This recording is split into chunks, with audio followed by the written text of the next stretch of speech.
माता गुजरी दे तारे वर्गा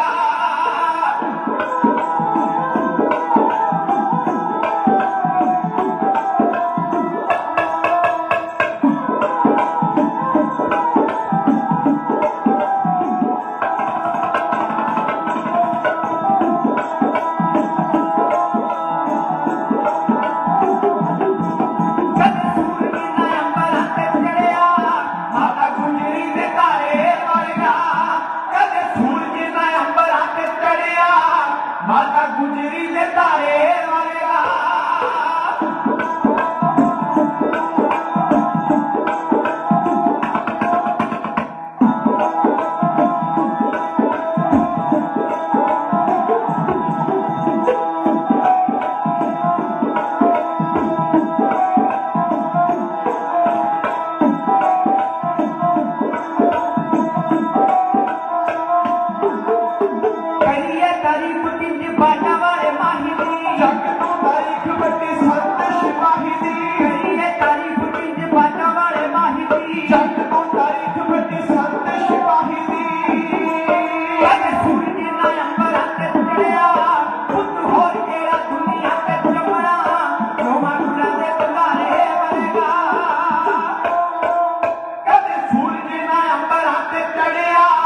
माता गुजरी दे तारे वर्गा कदे सूरज ना अंबर ते चढ़िया माता गुजरी दे तारे वर्गा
माता गुजरी दे तारे वर्गा कदे सूरज ना अंबर ते चढ़िया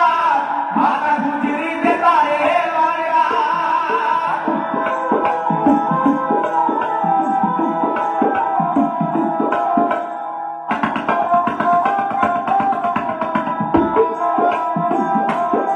वर्गा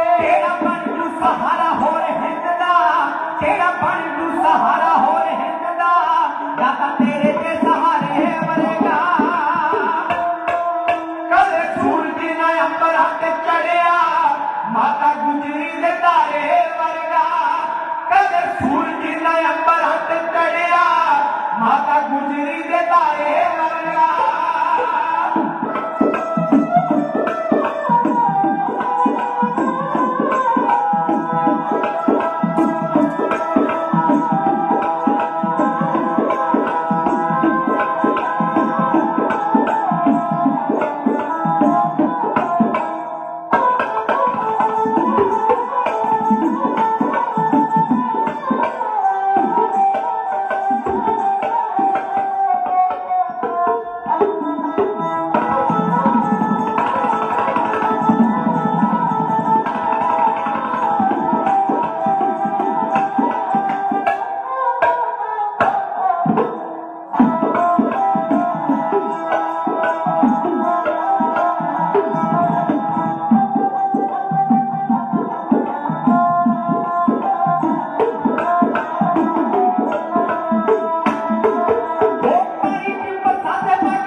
रहू ठंडे रू वो पानी च पत्ता सजा के तेरे हाथ ठंडे रू आ गया उबाला थोड़ पी के रहू ठंडे रू सूरमा देख रूप जम्मिया सूरमा देख रूप जम्मिया काफी खाती में आ रहे बरेगा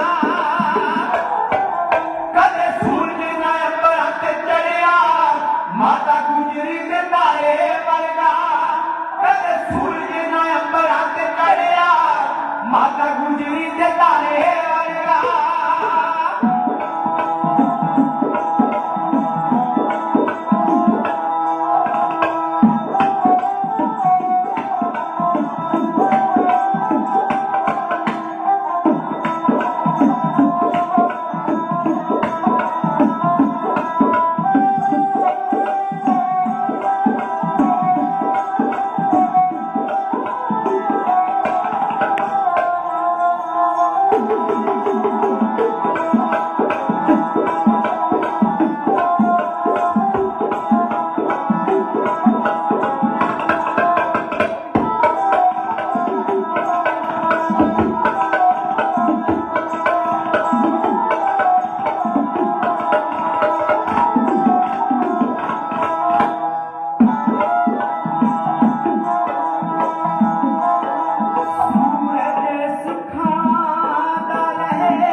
अवतार पुरब दी आप सबनू लख लख बधाई होवे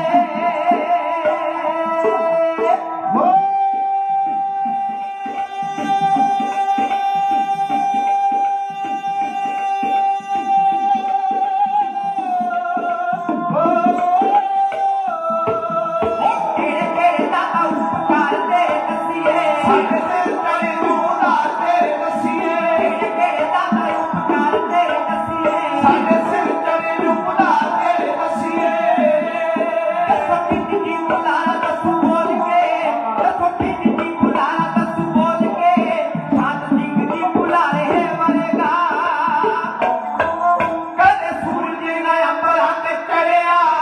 माता गुजरी दे तारे वर्गा कदे सूरज ना अंबर ते चढ़िया माता गुजरी दे तारे वर्गा कदे सूरज ना अंबर ते चढ़िया माता गुजरी दे तारे वर्गा तो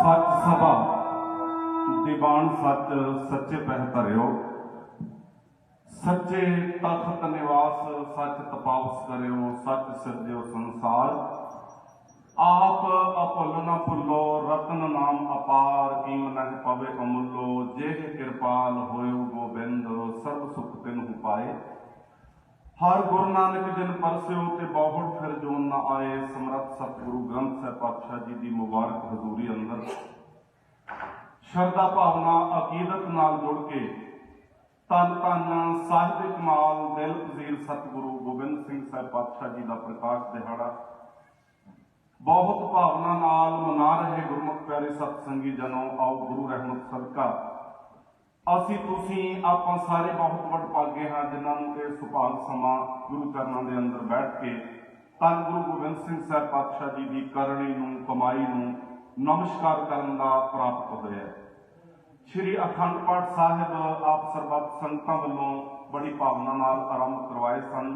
बावकत गुरु के पाठी सिंह साहबान ने अखंड पाठ साहबान की मुकम्मलता की है, समाप्ति हुई है। उपरंत गुरु के वजीर भाई साहब जी सीमित जिहा समा नूरानी बाणी का कीर्तन करके आपां गुरु चरणों नाल जोड़ के गए ने। आओ अगला कुछ समा ढाडी कला राही गुरु की वडियाई नाल जुड़न दा है। गुरु के सिखो जदों गल धन गुरु गोबिंद सिंह साहब पातशाह जी की आउंदी है ना, कि हर सिख की जहनीयत के अंदर ये ख्याल रहना चाहिए बई उदों गल आम नहीं हो सकती। जदों गल गुरु गोबिंद सिंह साहब की है तो ये अर्थ ने भी गल कोई छोटी मोटी नहीं है, गल कोई आम नहीं है। आप उस मर्द अगमड़े नूं नमस्कार करने वास्ते गुरु चरणों में होए हैं, जिहदे वर्गा दूसरा केवल सिख इतिहास या भारत की तारीख, पंजाब की तारीख ही नहीं, दुनिया की तारीख के अंदर दूसरा कोई नहीं जन्मिया। इसे करके साडे इतिहास ने, साडे स्रोतां ने सतगुरु जी नूं मर्द अगमड़ा किया। सो ऐसे महान सतगुरु जी के प्रकाश दिहाड़े नूं मनाउण लई आपां सारे गुरु चरणों में जुड़े हाँ।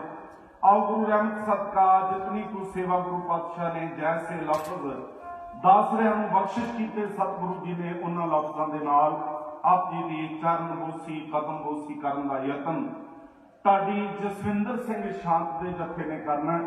पर सब तो पहला आओ गुरु गोद अंदर सारे सिर झुकाइए, गुरु हुक्म की तामील करते हुए टाडी जत्थे की फतेह प्रवानियो जी। वाहिगुरू जी का खालसा वाहिगुरू जी की फतेह। आओ गुरु को पंजाब के अंदर भी ते इत्थे भी साडे दीवाना विच ना मैं एक गल नोट करता हुना अक्सर, बई अंडर 30 साडे बच्चे दीवाना तो पता नहीं क्यों दूर ने। आप अपने आले दुआले बजुर्गो, मेरिया सत्कारयोग मावां भैणां बैठियां ने, ध्यान मारो अपने बच्चे कित्थे ने। बच्चे क्यों गुरु घर तो उन्हां दा मोह भंग है, क्यों वो दीवाना विच बैठना पसंद नहीं करते। मेरा ख्याल है कि 25 कुछ साल दे मेरे 2-3 कोई भरा गुरु चरणों च बैठे मैनूं देखते हैं, खुशी की गल है। पर अंडर 30 जिहड़ी साडी जनरेशन है गुरु के सिखो वो साडे दीवाना तो दूर है। और ये कोई छोटी चिंता नहीं है, मेरी कौम के भविख लई बहुत वड्डी चिंता है। आप जदों पंजाब के अंदर हुण पिछले थोड़े जे समय तो क्रिश्चियनिटी दे नाल साडी एक बड़ी तकड़ी विचारधारक लड़ाई टक्कर शुरू हुई है, तो गुरु के सिखो आपां साडे बंदे जिहड़े डांगां ते आपां चक लैंदे हां जिहदे मर्जी दुआले, पर आपां चिंतन नहीं करते भी ये बीमारी जम्मी कित्थों, इहदी जड़ कित्थे है, कौन लोग जिम्मेवार ने इस समस्या वास्ते और साडा इहदे विच की रोल है। जदों मैं बेनती कर रहा ना भी कौम लई चिंता का विषय है, तो इस चिंता का इलाज साडे घर तो आरंभ होना है। जदों भी तुहाडी मर्जी है आपां कदों करना, पर आरंभ इस चिंता का इलाज साडे घर तो होना है। हुण साडे दीवानां दे अंदर ना एक रिजर्वेशन जी हो गई, बई चिट्टे दाड़ियां वाले बाबे ते मावां नहीं जाना है। यंग जनरेशन नूं आपां नहीं प्रेरदे, जां आखे नहीं लगदी, कह लो नहीं प्रेरदे। सत्कारयोग मातावां की बहुत वड्डी जिम्मेवारी है। भैनों कोई भी प्रोग्राम होवे, अज आपां धन गुरु गोबिंद सिंह साहब जी का प्रकाश दिहाड़ा मनाउण लई गुरु चरणों में पहुंचे हैं, बैठे हैं। इस तो इलावा भी तुसी कोई शहीदी दिहाड़ा मनाउंदे हो, तुसी कोई होर प्रकाश दिहाड़ा मनाउंदे हो, ते जिस दिन तुसी तरीक मुकर्रर कर लेंदे हो ना, बई 8 जनवरी नूं आपां गुरु गोबिंद सिंह साहब जी का प्रकाश दिहाड़ा मनाउणा, जिस दिन डेट मुकर्रर हो गई, फिक्स हो गई, उसे दिन तो बच्चों को कहना शुरू कर दिया करो भी पुत्र बाकी सारा दिन आपां सारी जिंदगी टीवी मोबाइल सारा कुछ अपने कोल ही है, चलता रहना है, पर जिहड़ा एक दिन कुछ घंटे आपां गुरु चरणों में समागम हो रहा है, ਉਹਦੇ अंदर बच्चों की हाजरी उन्होंने लाजमी बनाया करो, जरूर लैके आया करो, ताकि वह वड्डे होकर भैनों आपां नूं तंग ना करन। फिर जे आपां जोड़ लवांगे ना इत्थे सतगुरु दे नाल, ते फिर वो मापियां नाल भी जुड़ जाते हैं बच्चे, परिवार नाल भी जुड़ जाते हैं बच्चे। जेकर आपां अपनी तारीख नाल नहीं यतन कीते, बच्चों नूं किहा ही नहीं, बच्चे सुत्ते पए ने रजाइयां दे अंदर, ते बापू उठ के आ गए, मातावां उठ के आ गईयां, चंगी गल है, सारिਆਂ ਨੂੰ आना चाहिए, पर बजुर्गों नालों भी जरूरी है बच्चों का गुरु की संगत में आना। गुरु कृपा करे, बेनतियां नोट करो जी, ये ध्यान जरूर रखा करिए आप, सतगुरु कृपा करे। आओ वक्त बेशक गुरु गोबिंद सिंह साहब पातशाह जी की तारीख, सतगुरु जी का इतिहास इन्ना वड्डा है, बई जे आप पटना साहब के 6 साल सतगुरु जी की जिंदगी नूं आपां 3 हिस्सों में तकसीम कर सकते हैं, वंड सकते हैं। गुरु पातशाह का प्रकाश तो लैके पहले 6 साल जिहड़े ने पटने की धरती दे ने, बचपन के पहले 6 साल, उस तो अगे 1704 तक का जिहड़ा लंबा समा है, करीब 32 वरे का समा सतगुरु जी ने आनंदपुर साहब नूं दिता है। इन्हां विचों 3 साल आपां माइनस कर सकते हैं, जिहड़े 1684 तो लैके गुरु पातशाह जी ने अगले 3 साल पौंटा साहब गुजारे। मुसलसल सतगुरु जी 3 साल लगातार आनंदपुर साहब तो बाहर रहे ने। भंगाणी का जंग पौंटा साहब रहिंदे गुरु पातशाह नूं लड़ना पिया। सो 32 सालों विचों आपां 3 साल मनफी कर दईए ते लगभग 29 साल का लंबा समा सतगुरु जी ने आनंदपुर साहब नूं भाग लाए ने। 1704 तो लैके 1708 तक दे अगले करीब 4 साल ये किसी एक मुकाम उत्ते गुरु पातशाह टिक के नहीं बैठ सके। ये जिहड़े आनंदपुर साहब नूं छड्डण तो बाद अगले सितंबर अक्तूबर 1708 तक का समा है, ये गुरु पातशाह जी का समा बड़ा जद्दोजहद नाल भरिया है। किते भी बहुता समा सतगुरु पातशाह टिक के ना बैठ सके, हालात ऐसे बने। सो गुरु पातशाह जी की जिहड़ी मुकम्मल हयाती है, तकरीबन पौने को 42 साल की जिहड़ी उम्र है, उन्होंने आपां 3 हिस्सों में वंड सकते हैं। पहले 6 साल पटना साहब की मुबारक धरती, अगले करीब 32 साल 3 साल पौंटा साहब वाले भी आप प्लस करेंगे। 32 साल जिहड़े ने वो आनंदपुर साहब की पावन धरती, ते अगले 4 साल जिहड़े ने वो किसी भी जगह उत्ते सतगुरु टिक नहीं सके। सो गुरु पातशाह जी की ये समुची जिहड़ी हयाती है, गुरु पातशाह की पौने को 42 साल की जिहड़ी उम्र है, खालसा जी उन्होंने समझण वास्ते सवा घंटा 1.5 घंटा 2 घंटे कख भी नहीं। मेरे वर्गा मूर्ख जिहा बंदा 7 जन्म लगा रहे ते गुरु पातशाह जी के पटना साहब के 6 सालों की व्याख्या नहीं हो सकती। आप पटना साहब के 6 साल ही नहीं देख सकते। सो गुरु कृपा करे अगला जिन्ना कुछ समा आप जी वालों हुक्म होया है, ਉਹਦੇ अंदर रह के अपन सतगुरु जी के नाल होर मुहब्बत दीयां गंढां गूढ़ियां करन दा यतन सारे रल मिल के करांगे। आओ ध्यान दो, सतगुरु गोबिंद सिंह साहब पातशाह जी नूं गुरमुखों आपां समझना है, सुनना नहीं। अज समझांगे, सुनिया आपां बहुत है, मोटियां मोटियां गल्लां ने जी। सतगुरु जी के माता पिता जी कौन ने, जन्म कित्थे होया, उन्होंने खालसा प्रगट किया, उन्होंने 4 बच्चे शहीद ने, वो आप शहीद ने। यही है जी इतिहास सतगुरु जी का, यही मोटियां गल्लां ने। ते जेकर गुरु के सिखो इन्नियां जरूरी ने ते फिर वार वार दीवानां दे अंदर इतिहास नूं वाचण दा कोई मतलब नहीं। सतगुरु कौन ने आपां सारिआं नूं पता है, सतगुरु की ने इस सवाल पिछे अजे कौम ने तुरना आरंभ नहीं किया। सतगुरु की ने इस सवाल पिछे आपां अजे बहुते नहीं दौड़े, ते अज आपां यतन करांगे जिथे सतगुरु कौन है उत्थे सतगुरु की है, ये भी देखांगे। ध्यान दो, आप जी सारे मेरे नालों वक्त पढ़े लिखे बैठे हो, साडे बच्चे मेरे हाण दे परवान दे मेरे भैन भरा गुरु चरनां च बैठे ने, सारे मेरे नालों वैल क्वालीफाइड बैठे हो। सतगुरु पातशाह जी नूं समझण लई हिंदुस्तान दे भारत दे हालातां नूं समझना बहुत जरूरी है। भारत की धरती वो धरती है जिथे ना धार्मिक ग्रंथां की कदे कमी सी ते ना धार्मिक आगुआं की कदे कमी सी। इको एक भारत देश ऐसा देश है गुरमुखो जिथे गड्डे लगन जोगे ग्रंथ धन गुरु ग्रंथ साहब पातशाह तो पहला ही पए सन। इत्थे दुनिया के सब तो वध ग्रंथ जिहड़े ने धार्मिक अखवाउण वाले वो भारत में ही लिखे गए। इन्हां तो इलावा जिहड़े धार्मिक आगू ने भारत के अंदर, उन्हां दी गिनती भारत की बहु गिनती 33 करोड़ दसदी है, अज भी दसदी है। इस करके उस देश के अंदर ना धार्मिक आगुआं की कमी, ना धार्मिक ग्रंथों की कमी, पर वड्डा सवाल यह है कि वह देश जिथे इन्नी वड्डी गिनती में धार्मिक आगू बैठे ने पाए ने, दुनिया की सब तो माड़ी ते जलालत भरी गुलामी उही देश क्यों कटदा है? सदियां भर इनू डांगा क्यों पईयां? सदियां भर इहदे धर्म की तौहीन क्यों हुई? सदियां भर इहदे धार्मिक आगुआं दे मंदिर क्यों कटते रहे?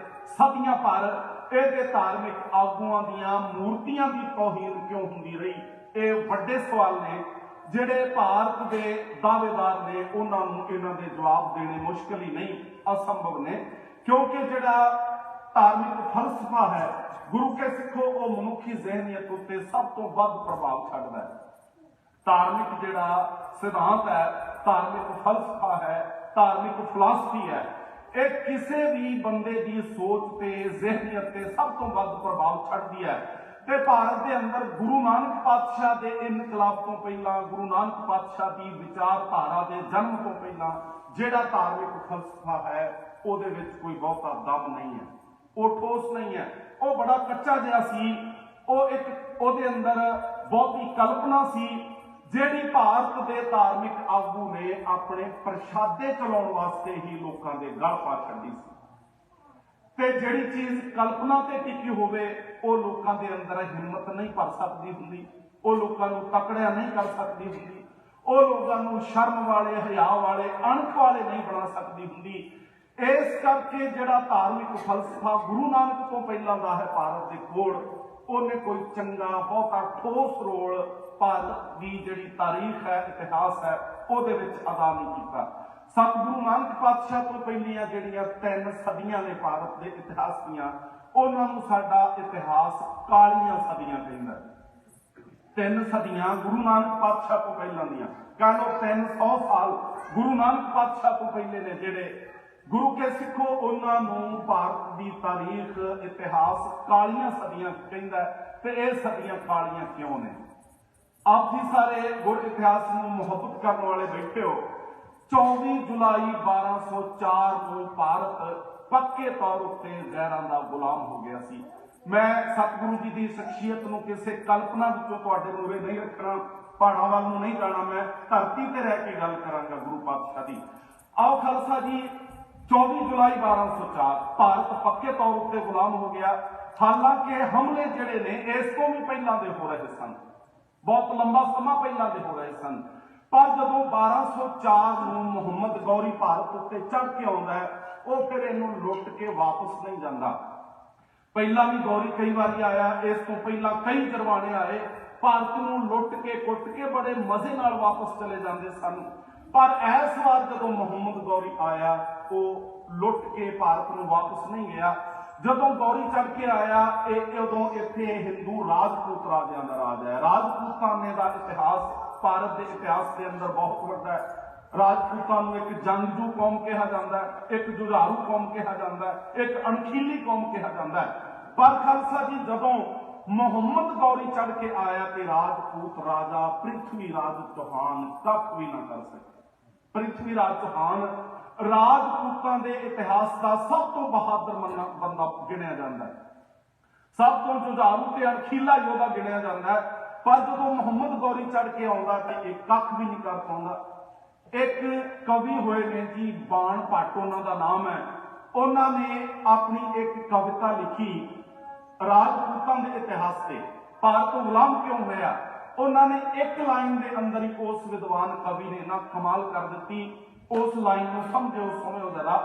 ਉਹ ਕਹਿੰਦਾ, ਤੈ ਕਰ ਗੌਰੀ, ਤੈ ਕਰ ਗੋਰੀ ਰੱਤਿਆ, ਤੈ ਕਰ ਗੌਰੀ ਕੱਤਿਆ। ਇੱਥੇ ਗੋਰੀ ਤੇ ਗੌਰੀ, ਘੋੜੇ ਤੇ ਘਨੌੜੇ ਦਾ ਹੀ ਫਰਕ ਹੈ। ਤੈ ਕਰ ਗੋਰੀ ਰੱਤਿਆ, ਤੈ ਕਰ ਗੌਰੀ ਕੱਤਿਆ। ਬਾਣ ਭੱਟ ਕਹਿੰਦੇ ਕਿ ਜਦੋਂ ਮੁਹੰਮਦ ਗੌਰੀ ਚੜ੍ਹ ਕੇ ਆਇਆ ਨਾ, ਜਿਹੜਾ ਇੱਥੇ ਹਿੰਦੂ ਰਾਜਾ ਰਾਜ ਕਰ ਰਿਹਾ ਪ੍ਰਿਥਵੀ ਰਾਜ ਚੌਹਾਨ, ਆਪਣੇ ਰਾਜ ਧਰਮ ਨੂੰ ਭੁੱਲ ਕੇ ਸ਼ਰਾਬਾਂ ਕਬਾਬਾਂ ਦੇ ਨਸ਼ੇ ਦੇ ਅੰਦਰ ਐਸਾ ਡੁੱਬਾ, ਇਹਨੂੰ ਕੁਝ ਪਤਾ ਹੀ ਨਾ ਲੱਗਾ ਗੌਰੀ ਕਦੋਂ ਚੜ੍ਹ ਕੇ ਆ ਗਿਆ। ਗੋਰੀ ਦੇ ਅਰਥ ਇੱਥੇ ਸੁੰਦਰ ਇਸਤਰੀ ਹੈ, ਸੁੰਦਰ ਧੀ ਭੈਣੀ ਹੈ। ਐਸਾ ਸ਼ਬਾਬਾਂ ਕਬਾਬਾਂ ਦੇ ਅੰਦਰ ਇਹ ਡੁੱਬਾ ਹੋਇਆ ਹੈ, ਰਾਜ ਧਰਮ ਭੁੱਲਾ, ਡਿਊਟੀਆਂ ਵੱਲ ਧਿਆਨ ਨਹੀਂ ਦੇ ਰਿਹਾ। ਉਧਰੋਂ ਗੌਰੀ ਚੜ੍ਹ ਕੇ ਆ ਗਿਆ। ਇਹਦਾ ਘਰ ਜਿਹੜਾ ਹੈ ਜੀ, ਇਹਦਾ ਮਹੱਲ ਉਹ ਗੋਰੀ ਨੇ ਰਚਿਆ ਹੋਇਆ, ਮਤਲਬ ਸੁੰਦਰ ਔਰਤਾਂ ਦੇ ਚੱਕਰ 'ਚ ਫਸਿਆ ਹੋਇਆ ਇਹ ਬੰਦਾ। ਉਦੋਂ ਇਹਦਾ ਘਰ, ਭਾਰਤ ਰੂਪੀ ਘਰ ਜਿਹੜਾ, ਉਹ ਮੁਹੰਮਦ ਗੌਰੀ ਨੇ ਆ ਕੇ ਕੱਟ ਲਿਆ। ਕਮਾਲ ਕਰ ਦਿੱਤੀ ਬੰਦੇ ਨੇ। ਕਹਿੰਦਾ, ਤੈ ਘਰ ਗੋਰੀ ਰਚਿਆ, ਤੈ ਘਰ ਗੌਰੀ ਕੱਟਿਆ। ਭਾਰਤ ਰੂਪੀ ਘਰ ਇਹਦਾ ਮੁਹੰਮਦ ਗੌਰੀ ਨੇ ਆ ਕੇ ਦੱਬ ਲਿਆ। ਮੁਹੰਮਦ ਗੌਰੀ ਭਾਰਤ ਦੀ ਸੱਤਾ ਉੱਤੇ ਕਬਜ਼ਾ ਕਰਕੇ ਆਪਣਾ ਰਾਜ ਸਥਾਪਿਤ ਕਰਨ ਵਾਲਾ ਪਹਿਲਾ ਬੇਗਾਨਾ ਬਾਦਸ਼ਾਹ ਹੈ।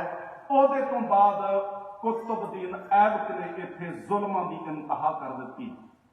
ਉਹਦੇ ਤੋਂ ਬਾਅਦ ਵਾਰੀ ਆਉਂਦੀ ਹੈ ਅਲਤਮਸ਼ ਦੀ, ਫਿਰ ਆਉਂਦੇ ਨੇ ਜੀ ਅਲਾਉਦੀਨ ਖਿਲਜੀ। ਇਸੇ ਤਰ੍ਹਾਂ ਇੱਕ ਲੰਬੀ ਲਾਈਨ ਹੈ। ਔਰ ਇਹਨਾਂ ਤੋਂ ਬਾਅਦ ਤੈਮੂਰ ਦਾ ਹਮਲਾ ਹੁੰਦਾ ਹੈ। ਤੈਮੂਰ ਦੇ ਹਮਲੇ ਦੇ ਨਾਲ ਹੀ ਭਾਰਤ ਦੀ ਸੱਤਾ ਵਿੱਚ ਤਬਦੀਲੀ ਹੁੰਦੀ ਹੈ। ਲੋਧੀ ਖਾਨਦਾਨ ਦੇ ਪਠਾਣਾਂ ਦਾ ਰਾਜ ਇੱਥੇ ਕਾਇਮ ਹੋ ਜਾਂਦਾ ਹੈ। ਇਤਿਹਾਸ ਦੇ ਅੰਦਰ ਇਹ ਸਾਰੇ ਨਾਮ ਆਪਾਂ ਪੜ੍ਹੇ ਹੋਏ ਆ। ਲੋਧੀ ਖਾਨਦਾਨ ਦਾ ਪਹਿਲਾ ਬਾਦਸ਼ਾਹ ਬਹਿਲੋਲ ਲੋਧੀ, ਉਹਨੇ ਸੈਯਦਾਂ ਨੂੰ ਹਰਾਇਆ, ਮਤਲਬ ਕਿ ਜਿਹੜੇ ਬੰਦੇ ਇੱਥੇ ਪਹਿਲਾਂ ਰਾਜ ਕਰ ਰਹੇ ਨੇ ਉਹਨਾਂ ਨੂੰ ਹਰਾਇਆ ਤੇ ਬਾਹਰੋਂ ਆ ਕੇ ਭਾਰਤ ਦੀ ਸੱਤਾ ਲੋਧੀ ਖਾਨਦਾਨ ਨੇ ਸੰਭਾਲ ਲਈ। ਬਹਿਲੋਲ ਲੋਧੀ ਖਾਨਦਾਨ ਦਾ ਪਹਿਲਾ ਬਾਦਸ਼ਾਹ ਬਣਦਾ ਹੈ ਭਾਰਤ ਦਾ। ਇਹਦੇ ਤੋਂ ਬਾਅਦ ਇਹਦਾ ਪੁੱਤਰ ਹੈ ਜੀ ਨਿਜ਼ਾਮ ਲੋਧੀ, ਉਹ ਭਾਰਤ ਦਾ ਰਾਜਾ ਬਣਦਾ ਹੈ। ਇਹਦੇ ਤੋਂ ਬਾਅਦ ਨਿਜ਼ਾਮ ਲੋਧੀ ਦਾ ਪੁੱਤਰ ਹੈ ਇਬਰਾਹਿਮ ਲੋਧੀ, ਉਹ ਭਾਰਤ ਦਾ ਬਾਦਸ਼ਾਹ ਬਣਦਾ ਹੈ। ਤੇ ਜਦੋਂ ਇਬਰਾਹਿਮ ਲੋਧੀ ਇੱਥੇ ਰਾਜ ਕਰ ਰਿਹਾ ਉਦੋਂ ਧੰਨ ਗੁਰੂ ਨਾਨਕ ਪਾਤਸ਼ਾਹ ਉਦਾਸੀਆਂ ਤੇ ਨਿਕਲਦੇ ਨੇ। ਉਦੋਂ ਧੰਨ ਗੁਰੂ ਨਾਨਕ ਪਾਤਸ਼ਾਹ ਉਦਾਸੀਆਂ ਤੇ ਨਿਕਲਦੇ ਨੇ। ਕਿਆ ਗੁਰੂ ਕੇ ਸਿੱਖੋ, ਸਤਿਗੁਰੂ ਨਾਨਕ ਪਾਤਸ਼ਾਹ ਉਦੋਂ ਉਦਾਸੀਆਂ ਤੇ ਨੇ ਜਦੋਂ ਬਾਬਰ ਭਾਰਤ ਤੇ ਚੜ੍ਹ ਕੇ ਆਉਂਦਾ ਹੈ। ਲੋਧੀ ਖਾਨਦਾਨ ਦੇ ਰਾਜ ਦਾ ਖਾਤਮਾ ਮੁਗਲ ਖਾਨਦਾਨ ਦੇ ਸਭ ਤੋਂ ਵਡੇਰੇ ਬਾਦਸ਼ਾਹ ਬਾਬਰ ਨੇ ਆ ਕੇ ਕੀਤਾ ਤੇ ਇਸ ਬਾਬਰ ਨੂੰ ਸੱਦਣ ਵਾਲਾ ਸੁਲਤਾਨਪੁਰ ਵਾਲਾ ਦੌਲਤ ਖਾਨ ਲੋਧੀ ਹੈ, ਜਿਹੜਾ ਬਹਿਲੋਲ ਲੋਧੀ ਨੇ ਸੁਲਤਾਨਪੁਰ ਦਾ ਨਿਜ਼ਾਮ ਬਣਾ ਕੇ ਭੇਜਿਆ। ਇਸ ਬਹਿਲੋਲ ਲੋਧੀ ਦੇ ਸਮੇਂ ਤੇ ਡਿਊਟੀ ਠੀਕ ਠਾਕ ਕਰਦਾ ਰਿਹਾ, ਪਰ ਜਦੋਂ ਬਹਿਲੋਲ ਲੋਧੀ ਦੇ ਪੁੱਤਰ ਦਾ ਰਾਜ ਆਇਆ ਇਹ ਸਾਜ਼ਿਸ਼ਾਂ ਕਰਨ ਲੱਗ ਪਿਆ। ਹੁਣ ਇਹ ਇੰਨਾ ਕੁ ਤਾਕਤਵਰ ਬਣ ਗਿਆ ਦੌਲਤ ਖਾਨ ਲੋਧੀ, ਜਿਹਦੇ ਹੱਟ ਵਿੱਚ ਜਾ ਕੇ ਗੁਰੂ ਨਾਨਕ ਪਾਤਸ਼ਾਹ ਨੌਕਰੀ ਕਰਦੇ ਆ। ਆਓ ਖਾਲਸਾ ਜੀ, ਇੰਨਾ ਤਾਕਤਵਰ ਬਣ ਗਿਆ, ਇਹਨੇ ਹੁਣ ਭਾਰਤ ਦਾ ਰਾਜਾ ਬਣਨ ਦੇ ਸੁਪਨੇ ਦੇਖਣੇ ਸ਼ੁਰੂ ਕਰ ਦਿੱਤੇ ਤੇ ਲੋਧੀਆਂ ਨੂੰ ਹਰਾਉਣ ਵਾਸਤੇ ਇਹਨੂੰ ਕਿਸੇ ਬਾਹਰੀ ਤਾਕਤ ਦੀ ਲੋੜ ਸੀ। ਇਸ ਕਰਕੇ ਇਹਨੇ ਬਾਬਰ ਨੂੰ ਬਾਹਰੋਂ ਸੱਦਿਆ। ਉਹਨੂੰ ਕਿਹਾ ਵੀ ਠੀਕ ਹੈ, ਇਹਦੇ ਮਨ ਅੰਦਰ ਸੀ ਬਾਬਰ ਮੇਰੀ ਮਦਦ ਕਰੇਗਾ, ਲੁੱਟ ਕੇ ਕੁੱਟ ਕੇ ਭਾਰਤ ਨੂੰ ਉਹ ਵਾਪਸ ਚਲਾ ਜਾਏਗਾ ਤੇ ਰਾਜ ਭਾਰਤ ਦਾ ਮੈਨੂੰ ਦੇ ਜਾਏਗਾ। ਪਰ ਇਹਦਾ ਇਹ ਸੁਪਨਾ ਪੂਰਾ ਨਾ ਹੋ ਸਕਿਆ। ਬਾਬਰ ਇਹਦੇ ਕਹਿਣ ਉੱਤੇ ਚੜ ਕੇ ਤੇ ਆਇਆ। ਲੋਧੀਆਂ ਦੇ ਨਾਲ ਪਠਾਣਾਂ ਦੇ ਨਾਲ ਜਿਹੜੀ ਲੜਾਈ ਹੋਈ, 4 ਸ਼ਬਦ ਬਾਬਰ ਬਾਣੀ ਦੇ ਸਤਿਗੁਰੂ ਜੀ ਨੇ ਪਾਵਨ ਬਾਣੀ ਦੇ ਅੰਦਰ ਲਿਖ ਦਿੱਤੇ ਨੇ। ਇਹ ਹਮਲਾ ਇੰਨਾ ਭਿਆਨਕ ਸੀ ਕਿ ਪਠਾਣਾਂ ਦੀਆਂ ਤੇ ਹਿੰਦੂਆਂ ਦੀਆਂ ਜੜ੍ਹਾਂ ਉਖਾੜ ਕੇ ਸੁੱਟ ਦਿੱਤੀਆਂ ਬਾਬਰ ਦੇ ਹਮਲੇ ਨੇ। ਆਓ ਖਾਲਸਾ ਜੀ, ਬਾਬਰ ਦੇ ਹਮਲੇ ਦੇ ਨਾਲ ਹੀ ਇੱਥੇ ਮੁਗਲ ਸਲਤਨਤ ਦੀ ਸਮਾਪਤੀ ਹੁੰਦੀ ਹੈ। ਮੁਗਲਾਂ ਦਾ ਰਾਜ ਕਾਇਮ ਹੁੰਦਾ ਹੈ। ਦੌਲਤ ਖਾਨ ਲੋਧੀ ਬਾਦਸ਼ਾਹ ਬਣਨ ਵਾਸਤੇ ਬਾਬਰ ਨੂੰ ਬੁਲਾਉਂਦਾ ਹੈ, ਪਰ ਬਾਬਰ ਇੱਥੇ ਤੇ ਪਠਾਣਾਂ ਨੂੰ ਹਰਾ ਕੇ ਦੌਲਤ ਖਾਨ ਨੂੰ ਰਾਜ ਨਹੀਂ ਦਿੰਦਾ, ਉਹ ਆਪ ਬਾਦਸ਼ਾਹ ਬਣ ਕੇ ਇੱਥੇ ਬੈਠ ਜਾਂਦਾ ਹੈ।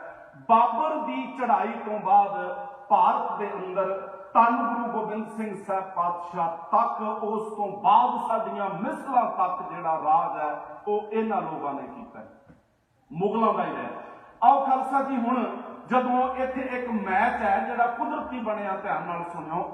ਇਧਰੋਂ ਧੰਨ ਗੁਰੂ ਨਾਨਕ ਪਾਤਸ਼ਾਹ ਮੈਦਾਨ 'ਚ ਨੇ, ਉਦਾਸੀਆਂ ਤੇ ਨੇ, ਤੇ ਉਧਰੋਂ ਬਾਬਰ ਚੜ ਕੇ ਆ ਜਾਂਦਾ ਹੈ। ਬਾਬਾ ਤੇ ਬਾਬਰ ਦੋ ਤਕੜੀਆਂ ਤਾਕਤਾਂ ਦਾ ਟਾਕਰਾ ਸੈਦਪੁਰ ਦੀ ਧਰਤੀ ਤੇ ਹੁੰਦਾ ਹੈ। ਬੇਸ਼ੱਕ ਬਾਬਰ ਕੋਲ ਵੱਡੀਆਂ ਫੌਜਾਂ ਨੇ, ਬਾਬੇ ਕੋਲ ਕੋਈ ਫੌਜ ਨਹੀਂ। ਇੱਕ ਵਿਚਾਰਾ ਗਰੀਬ ਜਿਹਾ ਭਾਈ ਮਰਦਾਨਾ ਬਾਬੇ ਦਾ ਯਾਰ ਹੈ। ਬਾਬੇ ਨੇ ਇੱਥੇ ਸ਼ਬਦ ਦੇ ਵਾਰ ਨਾਲ ਇੱਕ ਵੱਡੀ ਤਾਕਤ ਬਾਬਰ ਨੂੰ ਆਪਣੇ ਪੈਰਾਂ ਤੇ ਝੁਕਾ ਲਿਆ ਤੇ ਇਹ ਭਾਰਤ ਦੀ ਤਾਰੀਖ ਦਾ ਇੱਕੋ ਇੱਕ ਧਾਰਮਿਕ ਆਗੂ ਸੀ, ਧੰਨ ਸਤਿਗੁਰੂ ਨਾਨਕ, ਜਿਹੜਾ ਕਿਸੇ ਜਰਵਾਣੇ ਦੀਆਂ ਅੱਖਾਂ ਵਿੱਚ ਅੱਖਾਂ ਪਾ ਕੇ ਇਹ ਕਹਿਣ ਦੀ ਹਿੰਮਤ ਕਰ ਸਕਦਾ ਸੀ ਕਿ ਬਾਬਰ ਤੂੰ ਬਾਬਰ ਨਹੀਂ, ਤੇਰਾ ਨਾਮ ਜਾਬਰ ਹੋਣਾ ਚਾਹੀਦਾ ਸੀ। ਜਾਬਰ।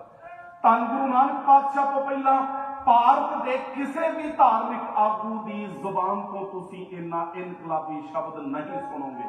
ਭਾਰਤ ਦੇ ਕਿਸੇ ਵੀ ਗ੍ਰੰਥ ਦੇ ਅੰਦਰ ਕਿਸੇ ਧਾਰਮਿਕ ਆਗੂ ਨਾਲ ਜੁੜਿਆ ਐਸਾ ਕ੍ਰਾਂਤੀਕਾਰੀ ਸ਼ਬਦ ਬਈ ਉਹ ਕਿਸੇ ਤਾਕਤਵਰ ਬਾਦਸ਼ਾਹ ਨੂੰ ਕਹਿਣ ਦੀ ਹਿੰਮਤ ਕਰ ਸਕਦਾ ਹੋਵੇ, ਉਹਦੀਆਂ ਅੱਖਾਂ 'ਚ ਅੱਖਾਂ ਪਾ ਕੇ ਉਹਦੇ ਵੱਲ ਨੂੰ ਉਂਗਲ ਸਿੱਧੀ ਕਰਕੇ ਉਹਨੂੰ ਟੋਕਣ ਦੀ ਹਿੰਮਤ ਕਰ ਸਕਦਾ ਹੋਵੇ, ਭਾਰਤ ਦੀ ਧਰਤੀ ਨੇ ਗੁਰੂ ਨਾਨਕ ਤੋਂ ਪਹਿਲਾਂ ਐਸਾ ਕੋਈ ਧਾਰਮਿਕ ਆਗੂ ਨਹੀਂ ਜੰਮਿਆ।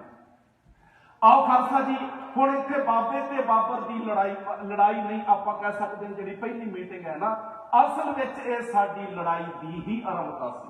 ਜਿਹੜਾ ਸੰਘਰਸ਼ ਮੇਰੀ ਕੌਮ ਅੱਜ ਤੱਕ ਲੜ ਰਹੀ ਹੈ, ਇਹ ਬਾਬੇ ਤੇ ਬਾਬਰ ਦੀ ਪਹਿਲੀ ਮੀਟਿੰਗ ਵਿੱਚੋਂ ਇਹ ਜੰਮ ਪਿਆ ਸੀ, ਇਹ ਨਿਕਲ ਗਿਆ ਸੀ।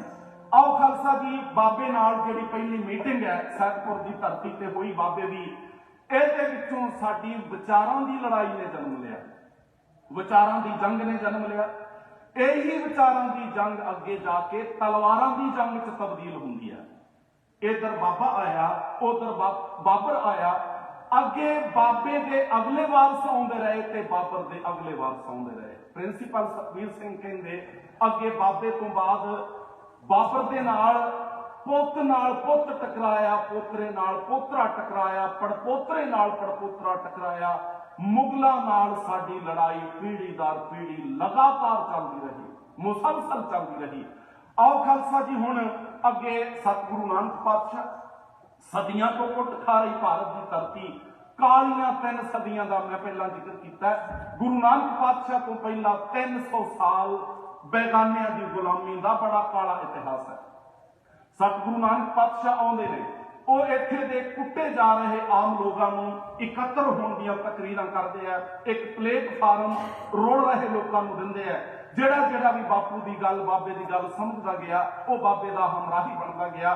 ਹੌਲੀ ਹੌਲੀ ਸਤਿਗੁਰੂ ਦਾ ਕਾਫਲਾ ਬਹੁਤ ਵੱਡਾ ਬਣ ਗਿਆ। ਉਸੇ ਨੂੰ ਹੀ ਦੁਨੀਆ ਵਾਲੇ ਅੱਜ ਸਿੱਖ ਕੌਮ ਕਹਿੰਦੇ, ਖਾਲਸਾ ਪੰਥ ਕਹਿੰਦੇ ਆ। ਆਓ ਖਾਲਸਾ ਜੀ, ਇਧਰ ਧੰਨ ਗੁਰੂ ਅੰਗਦ ਦੇਵ ਸੱਚੇ ਪਾਤਸ਼ਾਹ ਦੀ ਆਉਂਦੇ ਆ ਤੇ ਅੱਗੇ ਬਾਬਰ ਦਾ ਵਾਰਸ ਹਮਾਯੂੰ ਆਉਂਦਾ ਹੈ।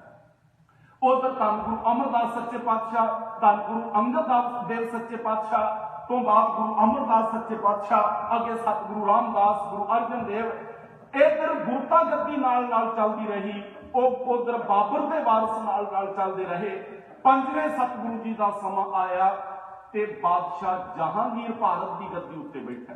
ਇਹਨਾਂ ਨੇ ਸੋਚਿਆ ਕਿ ਬਈ ਗੁਰੂ ਨਾਨਕ ਦੇ ਘਰ ਦੀ ਆਵਾਜ਼ ਜੇਕਰ ਇਸੇ ਤਰ੍ਹਾਂ ਹੀ ਚੱਲਦੀ ਰਹੀ, ਸਾਡੀ ਜਿਹੜੀ ਸਲਤਨਤ ਹੈ ਉਹਦੇ ਵਾਸਤੇ ਬਹੁਤ ਵੱਡੀ ਇੱਕ ਬਗਾਵਤ ਖੜੀ ਹੋਣ ਦਾ ਖਦਸ਼ਾ ਹੈ। ਇਸ ਕਰਕੇ ਗੁਰੂ ਨਾਨਕ ਦੇ ਘਰ ਦੀ ਗੱਲ ਜਿਹੜੀ ਹੈ ਉਹਨੂੰ ਪੱਕੇ ਤੌਰ ਉੱਤੇ ਬੰਦ ਕਰਨਾ ਜ਼ਰੂਰੀ ਹੈ। ਧੰਨ ਗੁਰੂ ਅਰਜਨ ਦੇਵ ਸੱਚੇ ਪਾਤਸ਼ਾਹ ਨੂੰ ਗ੍ਰਿਫਤਾਰ ਕੀਤਾ ਜਾਂਦਾ ਹੈ। ਲਾਹੌਰ ਦੀ ਧਰਤੀ ਤੱਤੀਆਂ ਲੋਹਾਂ ਉੱਤੇ ਬਿਠਾ ਕੇ ਪਾਵਨ ਸੀਸ ਵਿੱਚ ਗਰਮ ਰੇਤਾ ਪਾ ਕੇ ਸਤਿਗੁਰੂ ਜੀ ਨੂੰ ਸ਼ਹੀਦ ਕੀਤਾ ਜਾਂਦਾ ਹੈ। ਜਿਹੜੇ ਮਕਸਦ ਕਰਕੇ ਗੁਰੂ ਪਾਤਸ਼ਾਹ ਦੀ ਸ਼ਹਾਦਤ ਹੁੰਦੀ ਹੈ, ਨਤੀਜਾ ਬਿਲਕੁਲ ਉਲਟ ਨਿਕਲਦਾ ਹੈ। ਹੁਣ ਤੱਕ ਬਾਬੇ ਨਾਨਕ ਦਾ ਘਰ ਮੁਗਲ ਹਕੂਮਤ ਨਾਲ ਵਿਚਾਰਾਂ ਦੀ ਜੰਗ ਲੜ ਰਿਹਾ ਸੀ, ਪਰ ਜਦੋਂ ਗੁਰੂ ਅਰਜਨ ਦੇਵ ਪਾਤਸ਼ਾਹ ਦੀ ਸ਼ਹਾਦਤ ਹੁੰਦੀ ਹੈ, ਇਹਦੇ ਤੋਂ ਬਾਅਦ ਪੰਥ ਦੇ ਹੱਥ ਵਿੱਚ ਤਲਵਾਰ ਆ ਜਾਂਦੀ ਹੈ। ਹੁਣ ਗੁਰੂ ਦੀ ਸ਼ਹਾਦਤ ਤੇ ਪੰਥ ਨੂੰ ਦਬਾਉਣ ਵਾਸਤੇ ਹੈ ਨਾ, ਚੁੱਪ ਕਰਾਉਣ ਵਾਸਤੇ ਹੈ, ਖਤਮ ਕਰਨ ਵਾਸਤੇ ਹੈ, ਪਰ ਨਤੀਜਾ ਬਿਲਕੁਲ ਉਲਟ ਨਿਕਲਦਾ ਹੈ। ਵਿਚਾਰਾਂ ਦੀ ਲੜਾਈ ਲੜ ਰਿਹਾ ਪੰਥ ਤਲਵਾਰਾਂ ਦੀ ਲੜਾਈ ਲੜਨ ਵਾਸਤੇ ਮੈਦਾਨ 'ਚ ਆਉਂਦਾ। 6ਵੇਂ ਸਤਿਗੁਰੂ ਪਾਤਸ਼ਾਹ ਦਾ ਵਕਤ ਆਇਆ, ਪੰਥ ਨੇ 4 ਜੰਗਾਂ ਲੜੀਆਂ, 4 ਮੁਗਲ ਹਕੂਮਤ ਨਾਲ ਲੜ ਕੇ ਜਿੱਤ ਲਈਆਂ। ਆਓ ਜੀ, ਸਮਾਂ ਆਪਣੀ ਚਾਲੇ ਚੱਲਦਾ ਰਿਹਾ, ਗੁਰੂ ਨਾਨਕ ਦਾ ਘਰ ਆਪਣੀ ਚਾਲੇ ਚੱਲਦਾ ਰਿਹਾ, ਮੁਗਲ ਸਲਤਨਤ ਆਪਣੀ ਚਾਲੇ ਚੱਲਦੀ ਰਹੀ। ਧੰਨ ਗੁਰੂ ਤੇਗ ਬਹਾਦਰ ਪਾਤਸ਼ਾਹ ਦਾ ਵਕਤ ਆਇਆ। ਇੱਕ ਵਾਰੀ ਫਿਰ ਯਤਨ ਹੋਇਆ, ਬਈ ਹੁਣ ਯਤਨ ਕਰਕੇ ਦੇਖਦੇ ਆ, ਪੰਥ ਵੱਡਾ ਹੁੰਦਾ ਜਾ ਰਿਹਾ ਹੈ, ਬਗਾਵਤ ਵੱਡੀ ਹੁੰਦੀ ਜਾ ਰਹੀ ਹੈ। ਧੰਨ ਗੁਰੂ ਤੇਗ ਬਹਾਦਰ ਪਾਤਸ਼ਾਹ ਨੂੰ ਸ਼ਹੀਦ ਕੀਤਾ ਗਿਆ। ਨਤੀਜਾ ਫਿਰ ਬਿਲਕੁਲ ਉਲਟ ਨਿਕਲਿਆ। ਸਤਿਗੁਰੂ ਦੀ ਸ਼ਹਾਦਤ ਦਾ ਕਾਰਨ ਸੀ ਸੱਚ ਨੂੰ ਦਬਾਉਣਾ, ਜ਼ੁਬਾਨ ਬੰਦ ਕਰਨੀ, ਗੁਰੂ ਨਾਨਕ ਦੇ ਘਰ ਨੂੰ ਤਬਾਹ ਕਰਨਾ, ਖਤਮ ਕਰਨਾ।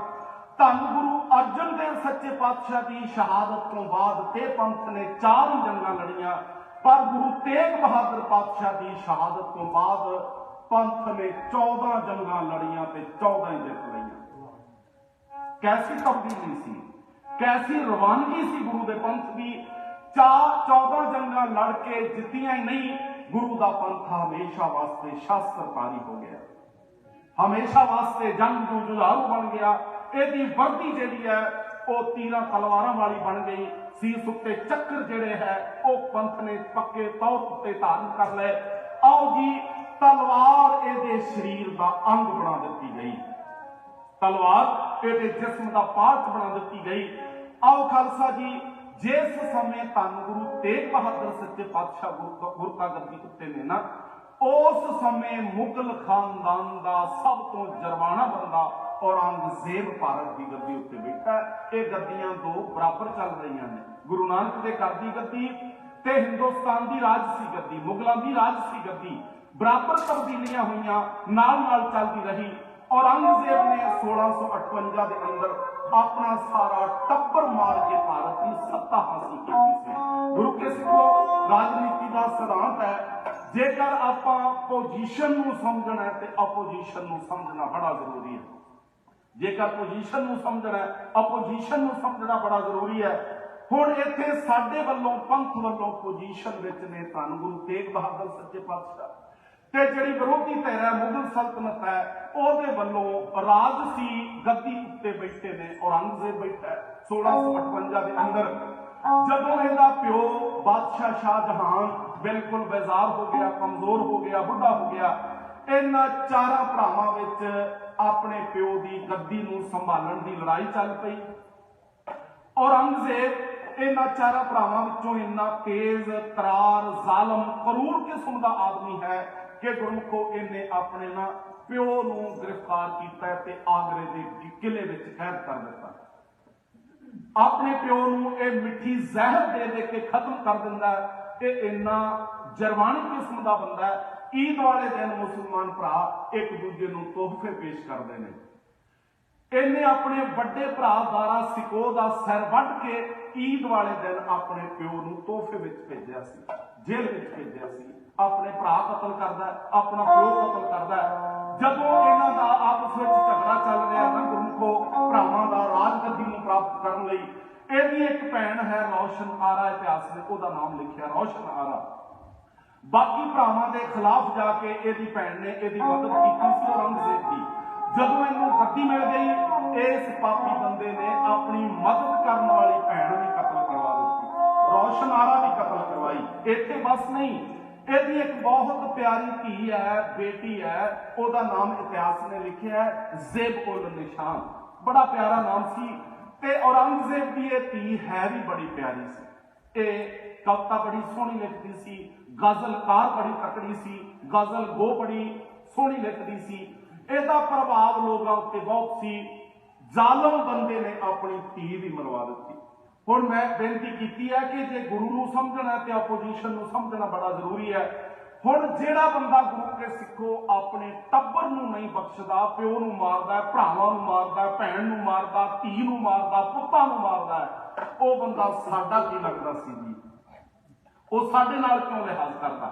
औरंगजेब तो लिहाज की असीं उम्मीद नहीं कर सकते ते ना पंथ ने कीती है।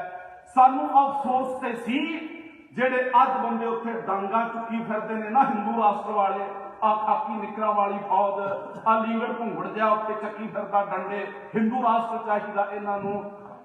ਗੁਰੂ ਪਾਤਸ਼ਾਹ ਦੇ ਪੰਥ ਦੇ ਖਿਲਾਫ ਜਾ ਕੇ ਇਹ ਮੁਗਲ ਸਲਤਨਤ ਦੇ ਵਿਚੋਲੇ ਬਣੇ। ਅਸਲ ਵਿੱਚ ਪੰਜਵੇਂ ਪਾਤਸ਼ਾਹ ਤੱਕ ਜਿਹੜਾ ਗੁਰੂ ਨਾਨਕ ਦੇ ਘਰ ਦਾ ਤੇ ਮੁਗਲਾਂ ਦਾ ਨਾ ਕੋਈ ਬਹੁਤਾ ਵਿਰੋਧ ਨਹੀਂ ਹੈ। ਵਿਚਾਰਾਂ ਦੀ ਲੜਾਈ ਆ, ਠੀਕ ਹੈ, ਚੱਲ ਰਹੀ ਸੀ। ਵਿਚਾਰ ਇੱਕ ਦੂਜੇ ਦੇ ਨਾਲ मेल नहीं खाते, चल रही सी। पर जिथे तलवार की लड़ाई है ਉਹਦੇ अंदर ये हिंदू राष्ट्र वाले विचोले बनते। फिर गुरु पंजवें पातशाह की शहादत होंदी है। हुण इन्हां नूं गुरु के सिखो शर्म ते रता भी नहीं, हया ते रता भी नहीं।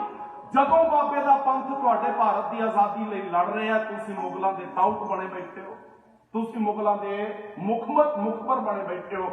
ते गुरु के सिखो आओ हुण ऐसा बंदा जिहड़ा औरंगजेब वो भारत की सत्ता उत्ते बैठा है। पहले 7 कुछ साल का 6 या 7 कुछ साल का समा औरंगजेब ने गद्दी प्राप्त करने तो बाद कोई मंदिर नहीं तोड़िया, कोई मूर्ति भगवान की नहीं तोड़ी, कोई जनेऊ नहीं उतारिया। इन्हें एक बड़े चतुर राजनीतिक बंदे वांग पहला अपना एक सिस्टम बनाया, जिवें आ राजसी लोगों दियां जदों इलैक्शनां हुंदियां ने, मुख्यमंत्री पंजाब बदलता है तो वह पहले कुछ दिन सरपंच तो लैके पिंड के सरपंच तो लैके जिले के DC तक अपने बंदे फिट करना चाहता है। बई मेरे रिमोट से चलने वाले बंदे होने चाहिए है। पंचायत अपनी मर्जी दियां, हर मुख्यमंत्री चाहता बन। इस तरह औरंगजेब ने पहले 6-7 साल किसी नूं हथ नहीं लाया, कुछ नहीं किया। पिंडां दे चौधरियां तो लैके इलाके के निजामां तो लैके परगणियां दे परगणेदारां तो लैके थाणियां दे थाणेदारां तो लैके सूबियां दे सूबेदारां तक पूरे अपनी किस्म दे अपनी पसंद दे बंदे फिट कीते है। बड़ी वड्डी राजसी तब्दीली सारे भारत विच हुंदी है। आओ खालसा जी अगे चल के 6-7 साल बाद ये हिंदूइज्म नूं खास तौर पर निशाना बनाउंदा है। ये खास तौर पर नवे जे ਜਿਹੜੇ ਨੇ ਉਹ रूल लैके आउंदा है, नवे नवे कानून ये पास करता है। हिंदूइज्म उत्ते खास तौर वालियां जिहड़ियां ने वो पाबंदियां नाज़िल कर दित्तियां गईयां। नौकरियां दे अंदर रिजर्वेशन कर दी गई, शर्त रख दी भी जे किसी हिंदू ने सरकारी नौकरी करनी है उन्होंने इस्लाम धारण करना बड़ा जरूरी है। जिहड़ा नहीं मनेगा ਉਹਦੇ वास्ते सरकार के अंदर किसी नौकरी में कोई थां नहीं है। जिन्ने टैक्स सन सरकार वालों महसूल चुंगियां लगदियां सन, कर लगदा सी, ਉਹ सारे का सारा भी मुसलमान जिहड़ा बनदा सी ਉਹਦਾ माफ कर दिता जाता सी, हिंदुओं उत्ते नाज़िल कर दिता गया। आर्थिकता भारतीय लोगों की इस कदर जकड़ दी गई, भारत के लोग भिखारी बना दिते गए। हुण आर्थिकता किसी भी कौम की मजबूत होवे, कौम वही तरक्की कर सकती है। जिहड़ी कौम आप मंगण वाली होवे भिखारी बन जाए, वो कौम राज का सुपना नहीं लै सकती। तुहाडे नाल भी यही किया जा रहा सिस्टम के अंदर, भारत के अंदर पंथ नाल भी यही किया जा रहा है। आओ खालसा जी, औरंगजेब ने पाबंदियां इन्नियां को नाज़िल कर दित्तियां, हिंदुओं का दम जिहड़ा वो नक विच कर दिता गया। जिहड़े बंदे ते इन्ना मन गए वो मौज दी जिंदगी गुजार रहे सन। तुहाडे माफ करना मैनूं नकली अकालियां वांगू गुस्सा ना करियो, पंथ बिल्कुल उस हालात विच गुजर रहा है जिहड़े हालात विच मुगलों के समय हिंदू गुजर रहे थे। बिल्कुल असीं उस हालात विचों लंघ रहे हैं। आओ खालसा जी, जिहड़ा ईन मनदा गया, जिहड़ा औरंगजेब नूं मत्था टेकदा गया, ओहदी गल मनदा गया, वो ते दीवान भी बनते रहे, उन्हां दे झरीट तक नहीं आई। पर जिहड़ा बंदा अपनी अणख गैरत की गल करदा सी, ओहदा सिर लथण नूं सैकंड नहीं सी लगदा। शरेआम ਜਿਹੜੀਆਂ पुरियां विचों हिंदू जन्म की तालीम दी जाती सी, इन्हां दे विद्वान पैदा होंदे सन, वो सारियां पुरियां नूं ढाउण दे हुक्म दे दित्ते गए। ते धन गुरु तेग बहादुर सच्चे पातशाह जदों गुरता गद्दी ते ने गुरमुखो, उदों सतगुरु कल्ले धार्मिक आगू नहीं सन भारत के अंदर। इत्थे इन्हां दे वग्गां दे वग जोगियां दे तुरे फिरदे ने, इन्हां दा पंडित भी इत्थे है, विपर भी इत्थे है, विद्वान सारे ही इन्हां दे इत्थे ने। पर किसी के कन से जू नहीं सी सरक रही, जेकर बोले ने ते केवल धन गुरु तेग बहादुर सच्चे पातशाह बोले ने। आओ आपां उत्थे को पहुंच चले, मैं प्रसंग की आरंभता करन लगा। सतगुरु पातशाह के प्रकाश के समय या प्रकाश तो पहला जिहड़े भारत के हालात ने, औरंगजेब ने इत्थे दी सत्ता की प्राप्ति करके इन्हां लोगों नूं जकड़िया किस तरह, पाबंदियां किस तरह लाइयां। पवित्र पुरियां हिंदू धर्म दियां मथुरा तो लैके गया तक, इलाहाबाद तक सारियां नूं ढाउण दा हुक्म दे दित्ता जांदा है। आओ जी, ये जिहड़े हालात सन भारत के, इन्हां नूं समझना बड़ा जरूरी है। लड़ी की पहली रचना विच सतगुरु के प्रकाश तो पहला दे जिहड़े हालात ने आपां ओह देखण दा यतन करदे हां। धन गुरु तेग बहादुर पातशाह अपनी ड्यूटी कर रहे हैं, लोगों को प्रेरित कर रहे हैं, लोगों को तकड़िया कर रहे हैं, पर होर कोई भी धार्मिक आगू इत्थे बोल नहीं सी रहा। सारे धूने ला के जंगलों च बैठे ने, टोकरा टोकरा स्वाह पा के सिर विच इन्हां दे जोगी बैठे ने धूणियां उत्ते। ते आप जी आसा जी की वार सुनते हो ना, गुरु पातशाह बड़ी करारी चोट पानी च मारते हैं। गऊ ब्राह्मण कौकर लाओ, गोबर तरन न जाई, धोती टिक्का कह जप माली, धान मलेच्छा खाई, अंतर पूजा पढ़े कितेबां, संजम तुरका पाई, छोटी लेपा खंडा, नाम लईए जाहे तरंदा। ये चोट भारत के धार्मिक आगू ब्राह्मण उत्ते इस कदर गुलामी इन्हां ने अख्तियार कर ली। सतगुरु कहंदे संजम तुरका पाई, उन्हां दे ग्रंथ जिहड़े है उन्हां दे दीवानां च जाके पढ़ सुनाउण लग पिया। किताबी ग्रंथ कुरानां दी व्याख्या ब्राह्मण उन्हां दे दीवानां विच कर रहा सी, ते संजम अंतर पूजा अपने भगवानां दी पूजा अंदर वड़ के करन लग पिया। इस कदर डर गया, अपने भगवान लुको के अंदर रखी बैठा है। ते किताबां दी कुरान आदि ग्रंथां दी व्याख्या मुगलों के दरबारां विच जाके कर रहा सी। ते गुरु के सिखो जदों इस कदर धार्मिक आगू इस कदर गुलाम हो जाण, ते कौमां दा सत्यानाश होना कोई रोक नहीं सकता, कौमां दा गरक जाना कोई रोक नहीं सकता। आओ जी, कुछ ऐसे हालात भारत की धरती उत्ते इन्हां लोगों के बने। आप तकण दा यतन करियो। औरंगजेब अपने भरावां नूं कतल करके, प्यो नूं कतल करके, धीआं नूं भैणां नूं कतल करके भारत की सत्ता उत्ते काबज होके हिंदूइज्म नूं खास तौर उत्ते निशाना किवें बनाउंदा है। लड़ी की पहली रचना काटी जत्था आप जी की नज़र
बहुत प्यारी अपनी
ਧੰਨ ਗੁਰੂ ਗੋਬਿੰਦ ਸਿੰਘ ਸਾਹਿਬ ਪਾਤਸ਼ਾਹ ਦੇ ਪ੍ਰਕਾਸ਼ ਦੇ ਸਮੇਂ ਨੇ ਜਾਂ ਉਸ ਤੋਂ ਪਹਿਲਾਂ ਨੇ। ਧੰਨ ਗੁਰੂ ਤੇਗ ਬਹਾਦਰ ਪਾਤਸ਼ਾਹ ਆਪਣਾ ਫਰਜ਼ ਸੱਚੇ ਧਰਮੀ ਦਾ ਤੇ ਧਰਮੀ ਆਗੂ ਹੋਣ ਦਾ ਬਾਖੂਬੀ ਨਿਭਾ ਰਹੇ ਸਨ। ਗੁਰੂ ਨਾਨਕ ਦੇ ਘਰ ਦੇ ਅੰਦਰ ਧਰਮ ਦੇ ਅਰਥ ਨੇ ਜੀ ਫਰਜ਼।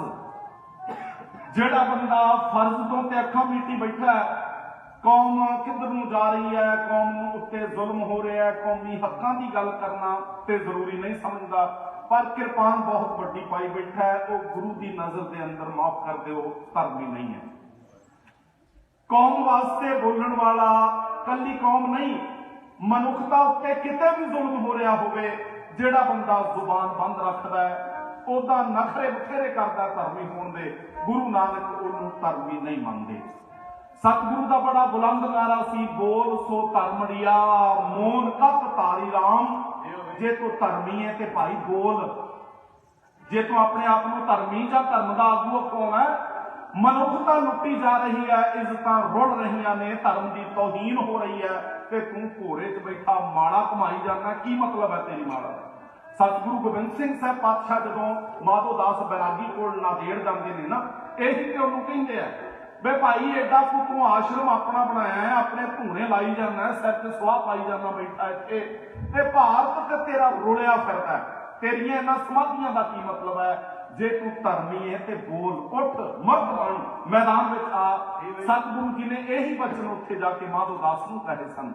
आओ खालसा जी, हुण जदों गुरु तेग बहादुर पातशाह गुरता गद्दी ते ने, औरंगजेब ने जुल्म का झक्खड़ चला दिता है, उदों गुरु तेग बहादुर पातशाह की जिहड़ी लंबी यात्रा का जिक्र अपना इतिहास करता है ना, गुरमुखो समझो बेनती, वो कोई पिकनिक मनाउण सतगुरु नहीं गए सन पूर्व वाल नूं, बई मातावां नूं, सत्कारयोग माता गुजरी जी, माता नानकी जी नूं घुमाउण लैके गए ने सतगुरु पातशाह, छुट्टियां कट्टण गए ने सतगुरु पातशाह, ऐसा नहीं सी। ध्यान दिओ जी, हुणे गुरु पातशाह जी ने आनंदपुर साहिब की सेवा आरंभ कराई है 19 जून 1665। बाबा गुरदित्ता साहब जी कोलों संघे बुनियाद रखवाया, नींह पत्थर रखवाया, काल सेवा चक नानकी दी सतगुरु ने अजे हुणे ते आरंभ करवाई है। एनी पवित्र नगरी महान अस्थान गुरु पंथ का केंद्र बनना है आनंदपुर साहब चक नानकी। ओदी सारी कार उसारी सतगुरु अपनी निगहबानी थले करवानी चाहते हैं, ते ओदी काल सेवा नूं छड्ड के सतगुरु कोल जरा भी वक्त नहीं है पंजाब तो बाहर जाण दा। सतगुरु इन्ने कुछ रुझे हुए ने, इन्नी यात्रा का ते सोच भी नहीं सी सकते, पर गुरु के सिखो मसला मनुखी हकों का सी, मसला ह्यूमन राइट्स का है। इस करके जिहड़ा सच्चा धर्मी है वो चुप नहीं सी रह सकता। आपां हैरान हुंदे आ, बार बार जिक्र आवेगा, जिहड़े बंदे डांगा चुकी फिरदे अज उत्ते हिंदू राष्ट्र वाले, उन्हां दा कोई भी योगी शहीद होया तुहानूं नहीं मिलेगा तारीख विच। किसी नूं भी चरखड़ी ते चाड़ दिता गया, किसी दे भी बंग बंद कट्टे गए, किसी नूं भी तत्तियां लोहां ते बिठाया गया, किसी नूं भी किसी का खोपड़ उतार दिता गया, तुहानूं नहीं मिलेगा कोई भी बंदा इधरली तारीख विचों नहीं मिलेगा। ते जेकर वो पंथ की तारीख विचों मिलते ने ते इहदा मतलब है कि पंथ हरकत कर रहा सी, पंथ बोल रहा सी जुल्म के खिलाफ। जेकर सतगुरु तेग बहादुर पातशाह चाहते ते अखां मीट के आनंदपुर नूं उसारी जा सकते सन। साडे उत्ते कोई हमला नहीं हो रहा, आनंदपुर साहब की कार उसारी के अंदर कोई रोक टोक नहीं है, मुसलसल चढ़ती कला नाल संगत जा रही है, लंगर पक रहे हैं, दीवान सज रहे हैं, गुरु नगरी की तामीरियत हो रही है, मुगल सल्तनत वालों कोई पाबंदी नहीं है। पर सतगुरु पातशाह जी मनुखी हकों के राखे ने, वो नहीं बैठ सकते चुप, मेरे उत्ते जुल्म नहीं हो रहा पर किसी उत्ते तो हो रहा है ना, मेरा गुरुद्वारा नहीं कट रहा पर मंदिर से कट रहे हैं ना, मैं जनेऊ का धारनी नहीं हाँ। जदों बेइंसाफ दी छुरी हेठों हुंदा दर्दी ना कोई बचाउण वाला, दीवे बुझ जांदे जदों नेकियां दे ओंदा कोई कोई फेर जगाउण वाला, हो पड़ा पैदे जदों जमी असमान अंदर ओंदा कोई कोई फेर मिटाउण वाला, रोंदे जदों इतिहास दे पन्ने संगदे ओंदा मर्द कोई फेर चुप कराउण वाला, जमदा मर्द अगमड़ा कोई चुप कराउण वाला। आओ खालसा जी, इत्थे दो बेनतियां ध्यान नाल समझो। जदों इन्ना जुल्म हो रहा है कि गुरु तेग बहादुर पातशाह कल्ले धार्मिक आगू नहीं हैं पर तुरते कल्ले ही है, कल्ले धार्मिक आगू नहीं हैं पर तुरते कल्ले ही है। उस समय जिवें आपां ना जी हिंदूइज्म नूं जां सत्कारयोग हिंदू धर्म नूं कई बार यार साडियां स्टेजां ते ना बिल्कुल ही गरकिया, मरिया, दरड़िया गया, नरड़िया गया, खत्म हो गया, इदां पेश कर दिता जाता है। असल विच इह नहीं सी। हुण आपां इतिहास चों पढ़ते हैं, जदों गुरु तेग बहादुर पातशाह गुरता गद्दी ते ने, इन्हां दे 22 बंदे राज करते हैं, 22 धार दियां 22 पहाड़ी रियासतां दे 22 दे 22 राजे हिंदू ने। ते हुण जिहड़ी कौम दे 22 बंदे 22 रियासतां दे उत्ते बैठ के बादशाहत कर रहे हैं, राज कर रहे हैं, हुक्मरान ने, वो कौम बिल्कुल ही ते नहीं गलती हो सकती ना जी, वो कौम बिल्कुल ते खत्म नहीं हो सकती ना। ऐसी गल नहीं है कि ये बिल्कुल ही चले गए सन, पर सच्चाई यह है गुरु के सिखो इन्हां दे 22 बंदे ते बादशाह ने राज कर रहे हैं पहाड़ी राजतां उत्ते बैठ के, पर अणख नहीं है, विक चुके ने, गल चुके ने, गुलामी इस कदर जमीन के अंदर अख्तियार कर लई बई जो हुंदा होण दिओ, बस कुर्सी ना चली जाए तुहाडे आगूआं वांगू। कौम मरदी पवे, गुरु ग्रंथ साहब की बेअदबी हुंदी पवे, कौम दे उत्ते आ बिहार तो भईए उठ के हमले करी जाण, पर तुहाडे लंबड़दार कदे बोले ते मैनूं दस दिओ, नहीं बोले। जेड़े बंदे दे थल्ले राज सी, कुर्सी आ जांदी है, नशा ऐसा चढ़ता है, वो अन्ना हो जाता है, उन्होंने ना परिवार दसता है ना कौम दिखती है। तुहाडा लंबा इतिहास है, ऐसियां उदाहरण मैं भी दे सकता तुहानूं। आओ खालसा जी, हुण 22 बंदे जिहड़ी कौम दे राज कर रहे ने, 22 रियासतां दे राजे ने, वो कौम किवें इन्नी कमजोर हो सकती है? जेकर इन्हां दे 22 बंदे चाहुंदे औरंगजेब नाल गठ जोड़ करके टक्कर लेंदे ते शायद भारत का इतिहास ऐसा ना हुंदा, नतीजे कुछ होर ही होंगे। पर बड़े अफसोस नाल पढ़ना पैंदा है, 22 बंदे तुहाडे राज करते हैं तख्तां उत्ते बैठ के, ते इन्हां 22 बंदियां विचों एक भी हिंदू राजा अपनी कौम वास्ते एक हां दा नारा नहीं मारदा। एक भी चिट्ठी साडे इतिहास के अंदर ऐसी नहीं मिलती, मैं ते नहीं पढ़ी घट्टो घट, तुहाडी किसे दी नॉलेज विच होवे ते मैनूं दस दिओ, जानकारी च वाधा करियो।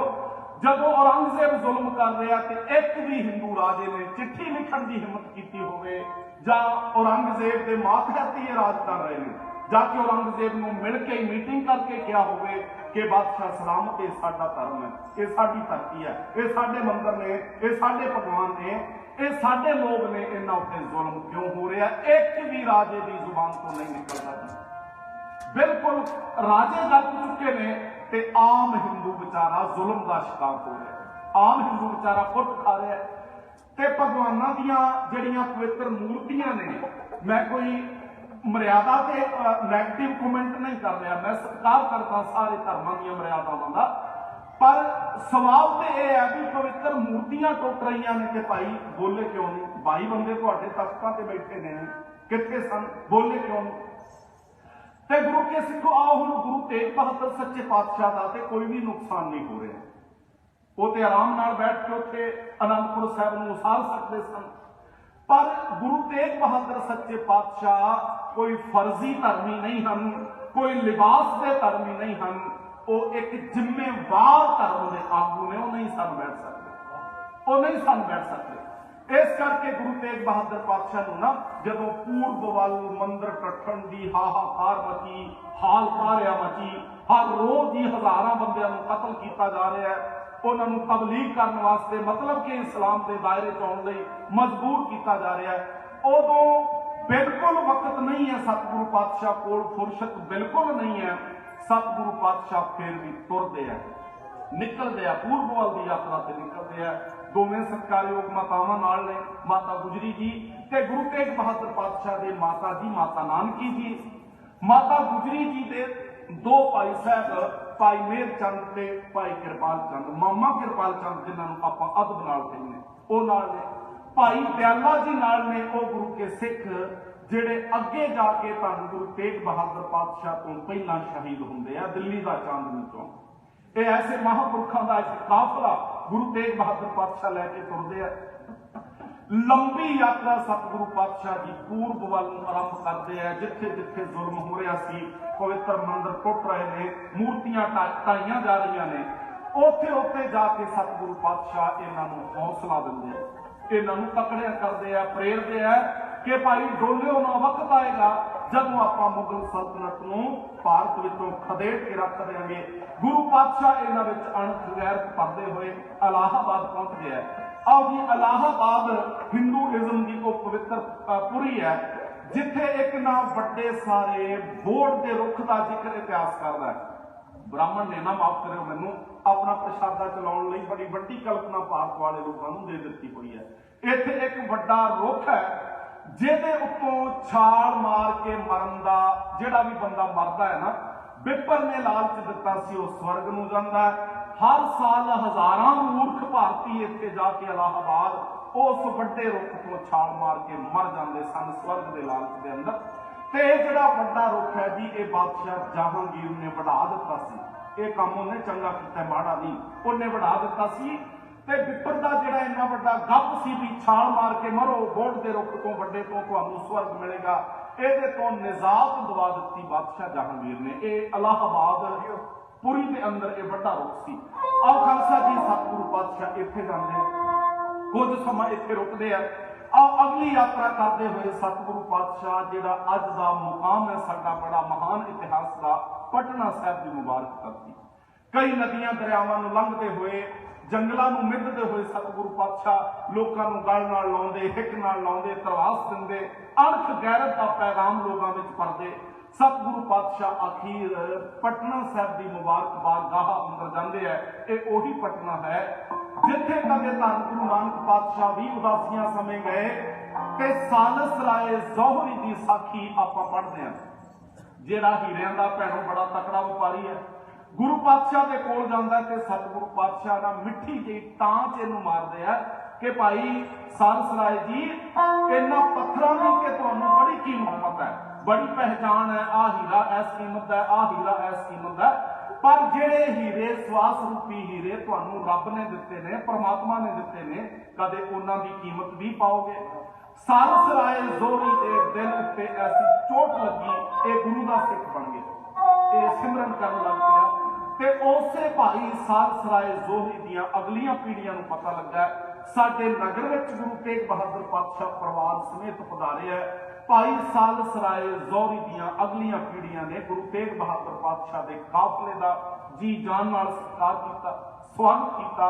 एक खुली हवेली के अंदर मातावां नूं ते गुरु पातशाह के काफले नूं भाई सालस राय जोहरी दियां अगलियां पीढ़ियां ने बिठाउणा कीता, जी जान नाल सेवा की।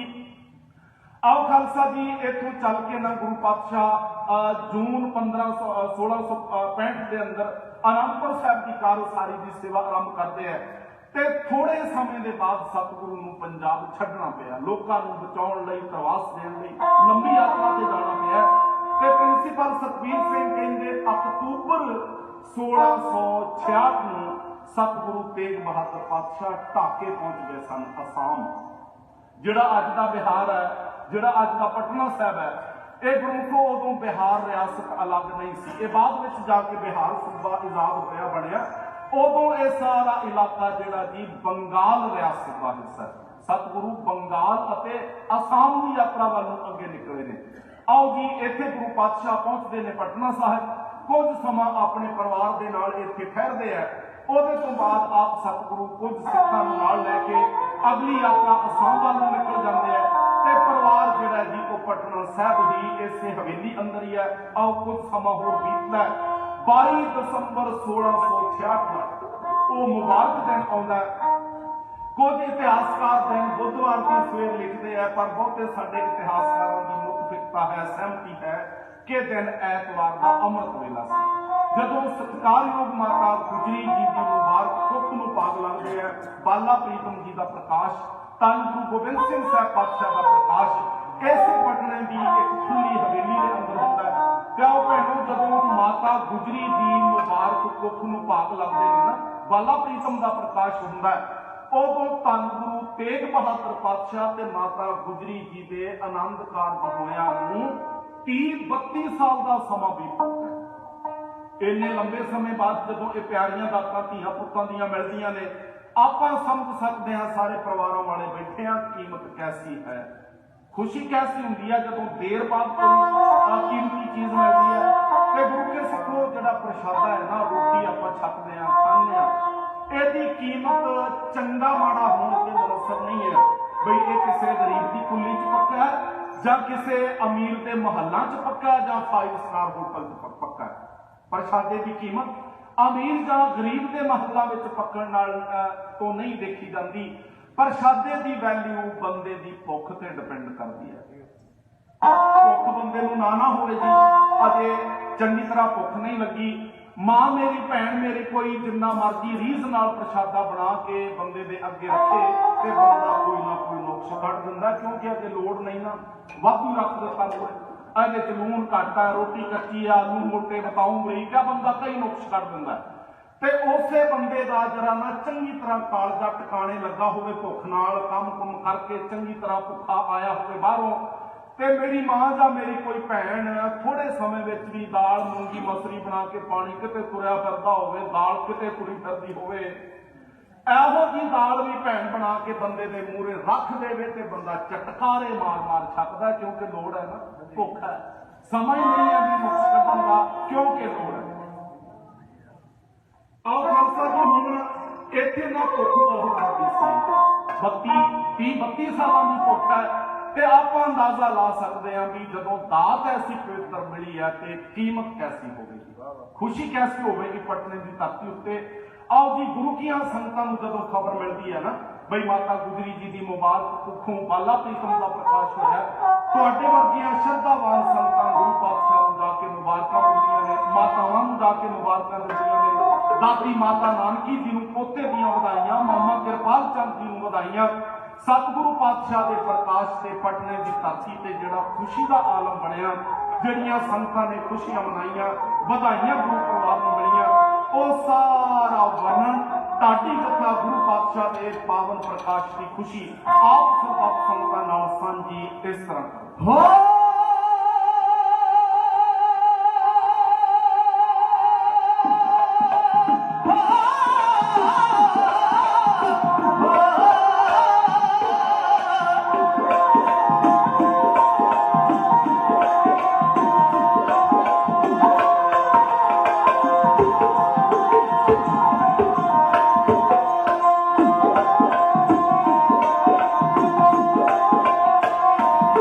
Let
ना किसे बिना तो नहीं हुए कठार दी तेरा चम चम सोने दा सवादी तेरा चम चम सोने दा सवादी दादी पोते दी खिलावे छात वारे वारे जावे दादी पोते दी खिलावे छात वारे वारे जावे हुन्ना कूल तो म्याज प्यारा पुत घर पुत जम्मिया जब हसदा दादी रू जग सारा पुत घर पुत जम्मिया जब हसदा दादी रू जग सारा पुत घर पुत जम्मिया हो आओ भागां वालिओ सामने लगी घड़ी ਉਹਦੇ ਵੱਲ ਮੈਂ ਧਿਆਨ ਹੀ ਨਹੀਂ ਮਾਰ ਸਕਿਆ ਤੁਸੀਂ ਵੀ ਸਮਾਧੀਆਂ ਐਸੀਆਂ ਲਾਈਆਂ ਤੇ ਇਧਰ ਰੀਲ ਜਿਹੜੀ ਹੈ ਥੋੜੀ ਵੱਡੀ ਪੈ ਗਈ ਵਿਸਥਾਰ ਵਾਲੀ ਪੈ ਗਈ ਮੈਂ ਵੀ ਲਾਲਚ ਕੀਤਾ ਵੀ ਆਪਾਂ ਨਾ ਸਮਝ ਲਈਏ ਵੱਧ ਤੋਂ ਵੱਧ ਸਤਿਗੁਰੂ ਜੀ ਦੀ ਵਡਿਆਈ ਕਈ ਵਾਰੀ ਨਾ ਜੀ ਮੈਂ ਤਾਂ ਥੋੜਾ ਜਿਹਾ ਬੇਸ ਤੋਂ ਲੈ ਕੇ ਚੱਲਿਆ ਤੁਹਾਡੇ ਨਾਲ ਜਦੋਂ ਕੋਈ ਗੁਰੂ ਕਾ ਸਿੱਖ ਇੱਧਰ ਉੱਧਰ ਜਾਂਦਾ ਹੈ ਨਾ ਮੰਨ ਲਓ ਕੋਈ ਦੇਹਧਾਰੀ ਬਾਬੇ ਕੋਲੋਂ ਸ਼ਬਦ ਲਈ ਬੈਠਾ ਹੈ ਕੋਈ ਕਿਸੇ ਦਾ ਚੇਲਾ ਕੋਈ ਕਿਸੇ ਦਾ ਚੇਲਾ ਤੇ ਜਦੋਂ ਆਪਾਂ ਉਹਨੂੰ ਬੇਨਤੀ ਕਰੀਏ ਵੀ ਭਾਈ ਤੂੰ ਤੇ ਗੁਰਮੁਖ ਪਰਿਵਾਰ ਦਾ ਤੂੰ ਸਿੱਖ ਪਰਿਵਾਰ ਦਾ ਬੰਦਾ ਤੈਨੂੰ ਤੇ ਗੁਰੂ ਗ੍ਰੰਥ ਸਾਹਿਬ ਦੇ ਚਰਨਾਂ ਨਾਲ ਜੁੜਨਾ ਚਾਹੀਦਾ ਅੰਮ੍ਰਿਤਧਾਰੀ ਹੋਣਾ ਚਾਹੀਦਾ ਤੇ ਉਹ ਖਹਿੜਾ ਛਡਾਉਣ ਵਾਸਤੇ ਦਲੀਲ ਤੇ ਕੋਈ ਹੁੰਦੀ ਨਹੀਂ ਡੇਰੇਦਾਰਾਂ ਦੇ ਚੇਲਿਆਂ ਕੋਲ ਫਿਰ ਉਹ ਉਦਾਂ ਹੀ ਕਹਿ ਦਿੰਦੇ ਵੀ ਸਾਰੇ ਇੱਕੋ ਜਿਹੇ ਨੇ ਸਾਰੇ ਇੱਕੋ ਜਿਹੇ ਨੇ ਤੇ ਕੀ ਪਿਆ ਗੁਰੂ ਕੇ ਸਿੱਖੋ ਮੈਂ ਤੇ ਕਹਿਣਾ ਹੁੰਨਾ ਵੀ ਉਹ ਜ਼ੁਬਾਨ ਨਾਲ ਸੜ ਜਾਣੀ ਚਾਹੀਦੀ ਹੈ ਜਿਹੜੀ ਗੁਰੂ ਸਾਹਿਬ ਜੀ ਦੀ ਤੁਲਨਾ ਇਹਨਾਂ ਪਖੰਡੀਆਂ ਨਾਲ ਕਰਦੀ ਹੈ ਸਾਰੇ ਇੱਕੋ ਜਿਹੇ ਨੇ ਇਹ ਘੱਟੋ ਘੱਟ ਸਿੱਖ ਦੀ ਰਸਨਾ ਤੋਂ ਨਹੀਂ ਨਿਕਲਣਾ ਚਾਹੀਦਾ ਹੈ ਇਸ ਕਰਕੇ ਗੁਰੂ ਪਾਤਸ਼ਾਹ ਦੀ ਵਡਿਆਈ ਕੀ ਆ ਇੰਨੀਆਂ ਭੀੜਾਂ ਸਨ ਉਦੋਂ ਵੀ ਧਾਰਮਿਕ ਬੰਦਿਆਂ ਦੀਆਂ ਅੱਜ ਵੀ ਬਥੇਰੇ ਤੁਰੇ ਫਿਰਦੇ ਆ ਪਰ ਆਪਾਂ ਕਿਸੇ ਵੀ ਬੰਦੇ ਨੂੰ ਤਸ਼ਬੀਹ ਗੁਰੂ ਨਾਲ ਨਹੀਂ ਦੇ ਸਕਦੇ ਕਿਸੇ ਨੂੰ ਵੀ ਆਪਾਂ ਗੁਰੂ ਨਾਲ ਨਹੀਂ ਤੋੜ ਸਕਦੇ ਨਾ ਰਾਜਸੀ ਤੌਰ ਤੇ ਨਾ ਧਾਰਮਿਕ ਤੌਰ ਤੇ ਨਾ ਇੱਕ ਜ਼ਿੰਮੇਦਾਰ ਆਗੂ ਦੇ ਤੌਰ ਤੇ ਤੁਹਾਡੇ ਗੁਰੂ ਵਰਗਾ ਕੋਈ ਨਹੀਂ ਗਾ ਜੀ ਇਤਿਹਾਸ ਨੂੰ ਨੀਜ਼ ਨਾਲ ਪੜਿਆ ਕਰੋ ਰੀਝ ਨਾਲ ਨਾ ਨੀਜ਼ ਨਾਲ ਸਮਝਿਆ ਕਰੋ ਤੇ ਆਪਣੇ ਆਪ ਉੱਤੇ ਹਮੇਸ਼ਾ ਮਾਣ ਰੱਖਣਾ ਗੁਰੂ ਦੇ ਸਿੱਖ ਹੋਣ ਦਾ ਇਧਰ ਨਹੀਂ ਗੰਗਾ ਗਏ ਗੰਗਾ ਰਾਮ ਜਮਨਾ ਗਏ ਜਮਨਾ ਦਾਸ ਇਹ ਸਿੱਖ ਦੀ ਜ਼ਮੀਰ ਨਹੀਂ ਹੋਣੀ ਚਾਹੀਦੀ ਬਾਕੀ ਦੁਨੀਆ ਰੋਲੀ ਫਿਰੇ ਜਿਨ੍ਹਾਂ ਕੋਲ ਸਿਧਾਂਤ ਨਹੀਂ ਉਤਰੇ ਫਿਰਨ ਪਰ ਸਿੱਖ ਜਿਹੜਾ ਹੈ ਗੁਰੂ ਕੇ ਸਿੱਖੋ ਉਹ ਇੱਧਰ ਉੱਧਰ ਜਾਏ ਇਹ ਗੱਲ ਚੰਗੀ ਨਹੀਂ ਇਸ ਕਰਕੇ ਥੋੜਾ ਜਿਹਾ ਜ਼ੋਰ ਜਿਹੜਾ ਉਹ ਸਿਧਾਂਤ ਤੇ ਦੇਣਾ ਜ਼ਰੂਰੀ ਹੈ ਆਓ ਮੈਂ ਹੁਣ ਗੱਲਾਂ ਘੱਟ ਕਰਕੇ ਤੁਹਾਨੂੰ ਨਾ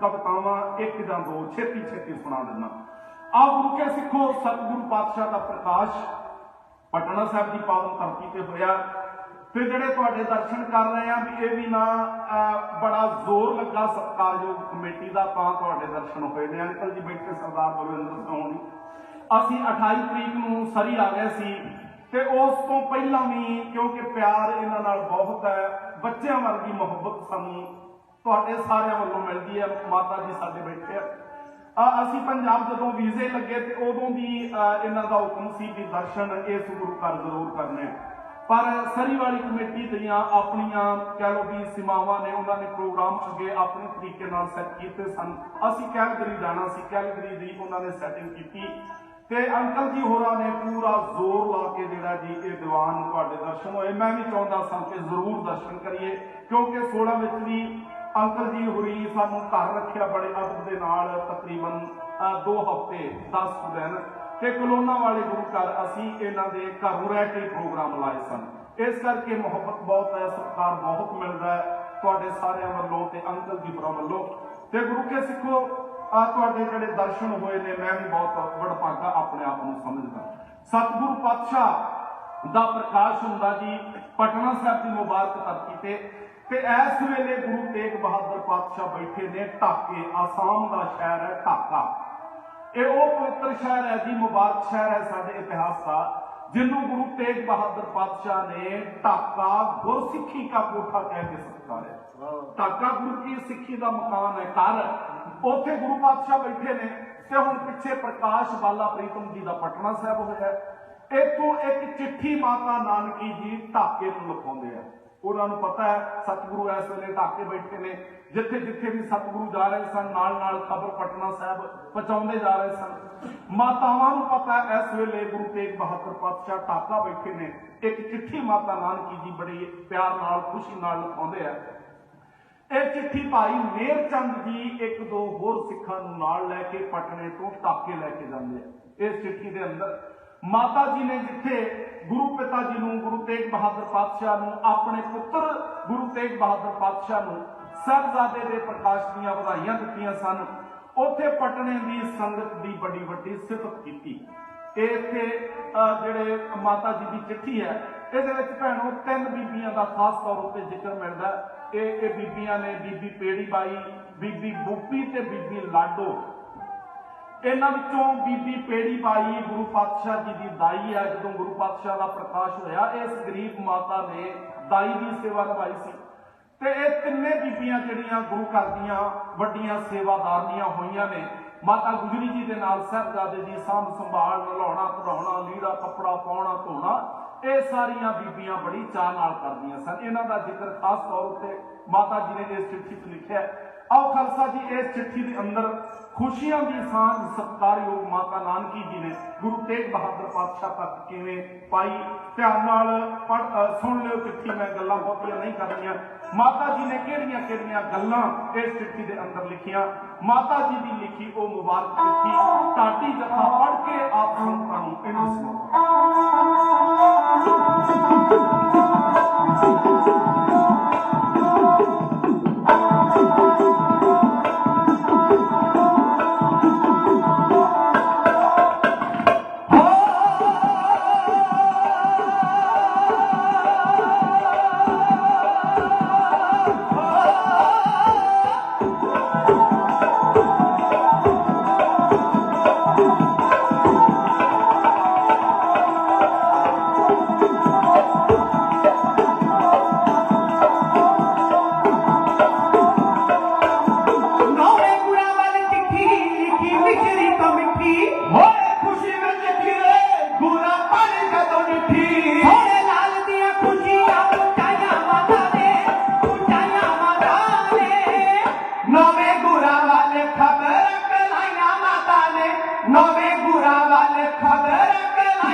रणजीत राज नाल गाए करके कमाल गल्लां खोल खोल सारियां सुनाया माता ने नवे गुरा वाले खबर गलाया माता ने नवे गुरा वाले खबर गलाया माता ने नवे गुरा वाले खबर गलाया माता ने हो चिट्ठी ढाके गुरु पातशाह कोल पहुंचती है। सतगुरु पातशाह सिखां की हाजरी में चिट्ठी खोलते हैं, पढ़ते हैं। ढाके खबर पहुंचती है। बेअंत खुशियां ढाके की संगत ने भी मनाइया। गुरु तेग बहादुर पातशाह नूं बाला प्रीतम जी के प्रकाश दियां वधाइयां ढाके की संगत वालों भी मिलियां। तो गुरु के सिखो गुरु तारीख का बेअंत सत्कार आप सरबत संगतां वालों बेअंत माया के रूप में आया। सतगुरु पातशाह सारिਆਂ ਨੂੰ चढ़ती कला बख्शिश करे। एकता इतफाक मेरी कौम के अंदर बनया रहे। तरक्कियां मेरी कौम रात दिन चौगुणियां तिकड़ियां करे। बच्चों को गुरु पातशाह जी गुरु सिखी जीवन सारिਆਂ ਨੂੰ बख्शिश कर। आपसी मुहब्बत गुरु के सिखा के अंदर बनी रहे। आओ खालसा जी ये चिट्ठी पहुंचती है भाई मेहर चंद जी होरी लैके ना ढाके पहुंचते हैं। इथों वापस दो हुक्मनामियां का जिक्र इतिहास ने किया। ये चिट्ठी एक पहली गई सतगुरु जी ने भाई मेहर चंद होरां दे हाथी मोड़वी चिट्ठी लिखी है। इस चिट्ठी के अंदर क्योंकि माता जी ने पटने की संगत की सिफत बहुत की है। बई पुत्र जी बाला प्रीतम के प्रकाश के ना संगतां ने बहुत दसवंध कटे है। धर्म के नां ते बहुत माया लाई है। गरीब गुरबे नूं दान दिते ने, लंगर लाए ने संगतां ने। सतगुरु जी ने सारिया संगतां दी बड़ी वड्डी प्रशंसा सिफत इस हुक्मनामे के अंदर की है। ते नाल ही बचन कीते सन जेड़ी संगत ने जेड़े भी गुरु के सिख ने धर्म के नां ते एक कौडी खर्ची है ना, गुरु नानक के घरों वो कौडी मोहर बन के मिलेगी। गुरु नानक की रिजर्व बैंक इन्नी अमीर है, धर्म के नाम से तुसी एक दमड़ी खर्च दिओ ते 100 गुना ब्याज ला के गुरु नानक सानू वापस कर देने। ते नाल इत्थे गुरु पातशाह ना धर्म के नाम से लिखते हैं, माफ करो मैनू, पखंड के नाम से नहीं लिखते। पखंड के नाम से लग्या पैसा व्यर्थ है, उसका कोई मतलब नहीं है। ਉਹ ਸਾਡੀਆਂ ਆਦਤਾਂ ਨੂੰ ਵਿਗਾੜਦਾ ਹੈ, ਸਾਡੇ ਸਮਾਜ ਦੇ ਅੰਦਰ ਕ੍ਰਾਈਮ ਪੈਦਾ ਕਰਦਾ ਹੈ, ਸਾਡੇ ਸਮਾਜ ਨੂੰ ਸਾਡੀ ਜਵਾਨੀ ਨੂੰ ਉਲਟੇ ਰਾਹ ਪਾਉਂਦਾ ਹੈ। ਧਰਮ ਦੇ ਨਾਮ ਤੇ ਲੱਗਿਆ ਰੁਪਈਆ ਦੁਨੀਆ ਨੂੰ ਧਰਮ ਨਾਲ ਜੋੜਦਾ ਹੈ। ਧਰਮ ਦੇ ਨਾਮ ਤੇ ਚਾਹੇ ਕੋਈ ਵੀ ਪਖੰਡ ਕਰੋ, ਜੇਕਰ ਸਾਰੇ ਧਰਮ ਦੇ ਕੰਮ ਹੀ ਧਰਮ ਹੁੰਦੇ ਨਾ ਤੇ ਸਤਿਗੁਰੂ ਨੇ ਨਹੀਂ ਸੀ ਕਹਿਣਾ ਕਰਮ ਧਰਮ ਪਖੰਡ ਜੋ ਈਸੈ ਤਿੰਨ ਜਮ ਜਾ ਗਾਤੀ ਲੂਟੇ। धर्म के थले किए जाने वाले सारे काम धर्म नहीं होंगे। जिन्ना धर्म के नाम से पखंड का व्यापार होंगे किसी तरह नहीं होंगे। आप उठो उठ के इतने आ गए, पर बहुते लोग इतने भी उही कुछ चुकी फिरते अपने रंग बरंगे बाबे खूना से बड़ा व्यापार चलता है। उत्थे बैठे तांत्रिक लोग योगी लोग बिकर लोग वो बीबियां पिछे ला लेंगे आ भी बीबी अपने ना सौरे परिवार की फोटो सस की फोटो भेज गलों ला दूँ, इन्ने पैसे पा मेरे खाते च भैणा साडियां पिछे लग के भेज दिंदियां ने। यह पखंड है भैणों, ये नहीं करना गुरु के सिख ने।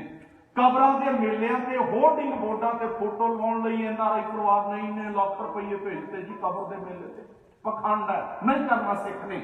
माझे मालवे के दुआबे वाले शराबां के ट्रक चुकी फिरते हैं जी। उत्थे कोई काले संघिया चढ़ाई जाता है, माझे वाले और रोडे की कबर भूमा पिंड है माझे उत्थे चढ़ाई जाते हैं, मालवे वाले पटियाले पेटियां ट्रक चढ़ाई जाते शराब के। एक पखंड है, सिख ने नहीं करना। जिहड़ी चीज के नाल समाज बिगड़ता है वो धर्म नहीं है, कि जिहड़ा बंदा करता है वो अपनी मेहनत को खराब कर रहा है। कितनी मेहनत करते तुसीं इत्थे 24-24 घंटे 18-18 घंटे मेरे भरा ट्रक चलाते हैं। साडियां भैणां भी ट्रक चलाउण लग पईयां, वो भी मेहनत करदियां ने। कितनी मेहनत करदे तुसीं ते मेरे वर्गा वेलड़ जिहा उठ के फोन करदा ते तुसीं लाखां रुपये भेज दिंदे, कोई मतलब है?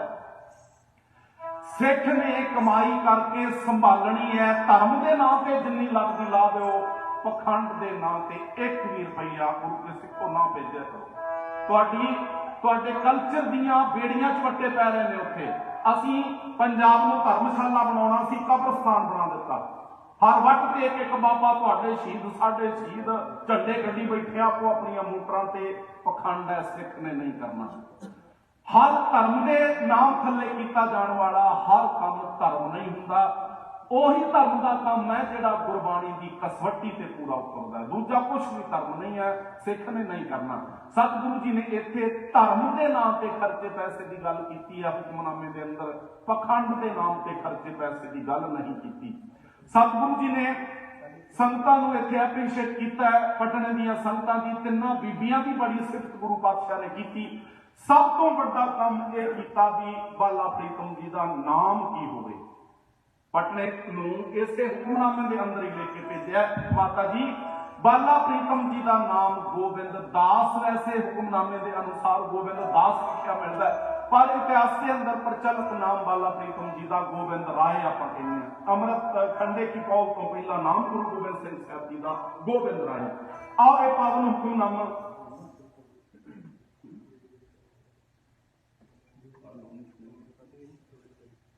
हाँ जी, ये दो हुक्मनामे ने जी उतों जो गुरु पातशाह ने लिखे है। सतगुरु जी का नाम भी टाके तो ही हुक्मनामे के रूप के अंदर गुरु पातशाह ने पटना साहब भेजा सी।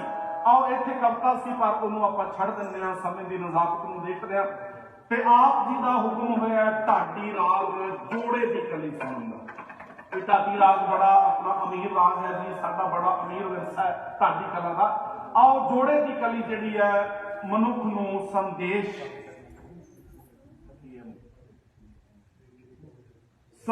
मनुख वास्ते पावन बाणी की कहती है।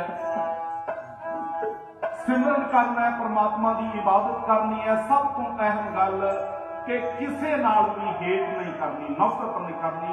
रब की मनुखता के अंदरों एक परमात्मा नूं देखना है कि इहदे नाल नाल जे किते कोई मेरे वर्गा बंदा भुल रहा है ना, राह नूं छड्ड के वो होर पासे जा रहा ते उहनूं प्रेरणा है। गुरु नानक की बड़ी मेहनत है जी। जे आप कहिए भी आ बोलना नहीं, आ नहीं करना, तो सतगुरु ने तो हर थां सवाल खड़े किए हैं।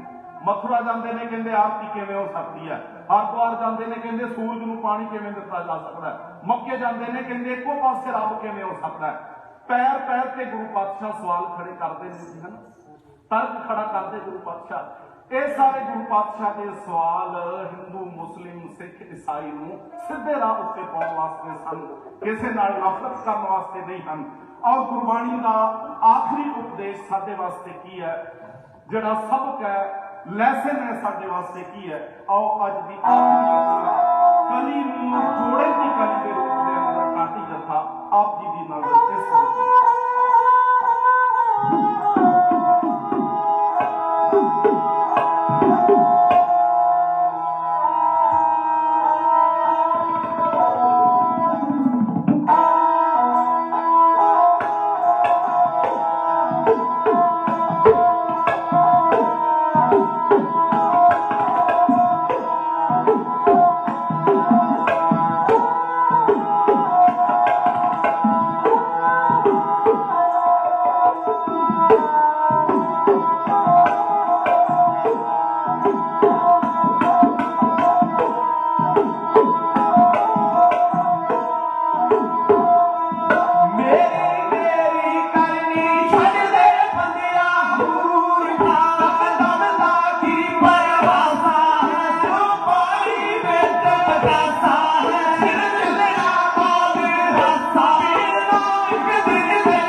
खालसा जी ये सी ढाडी कला का बहुत प्यारा राग है कली।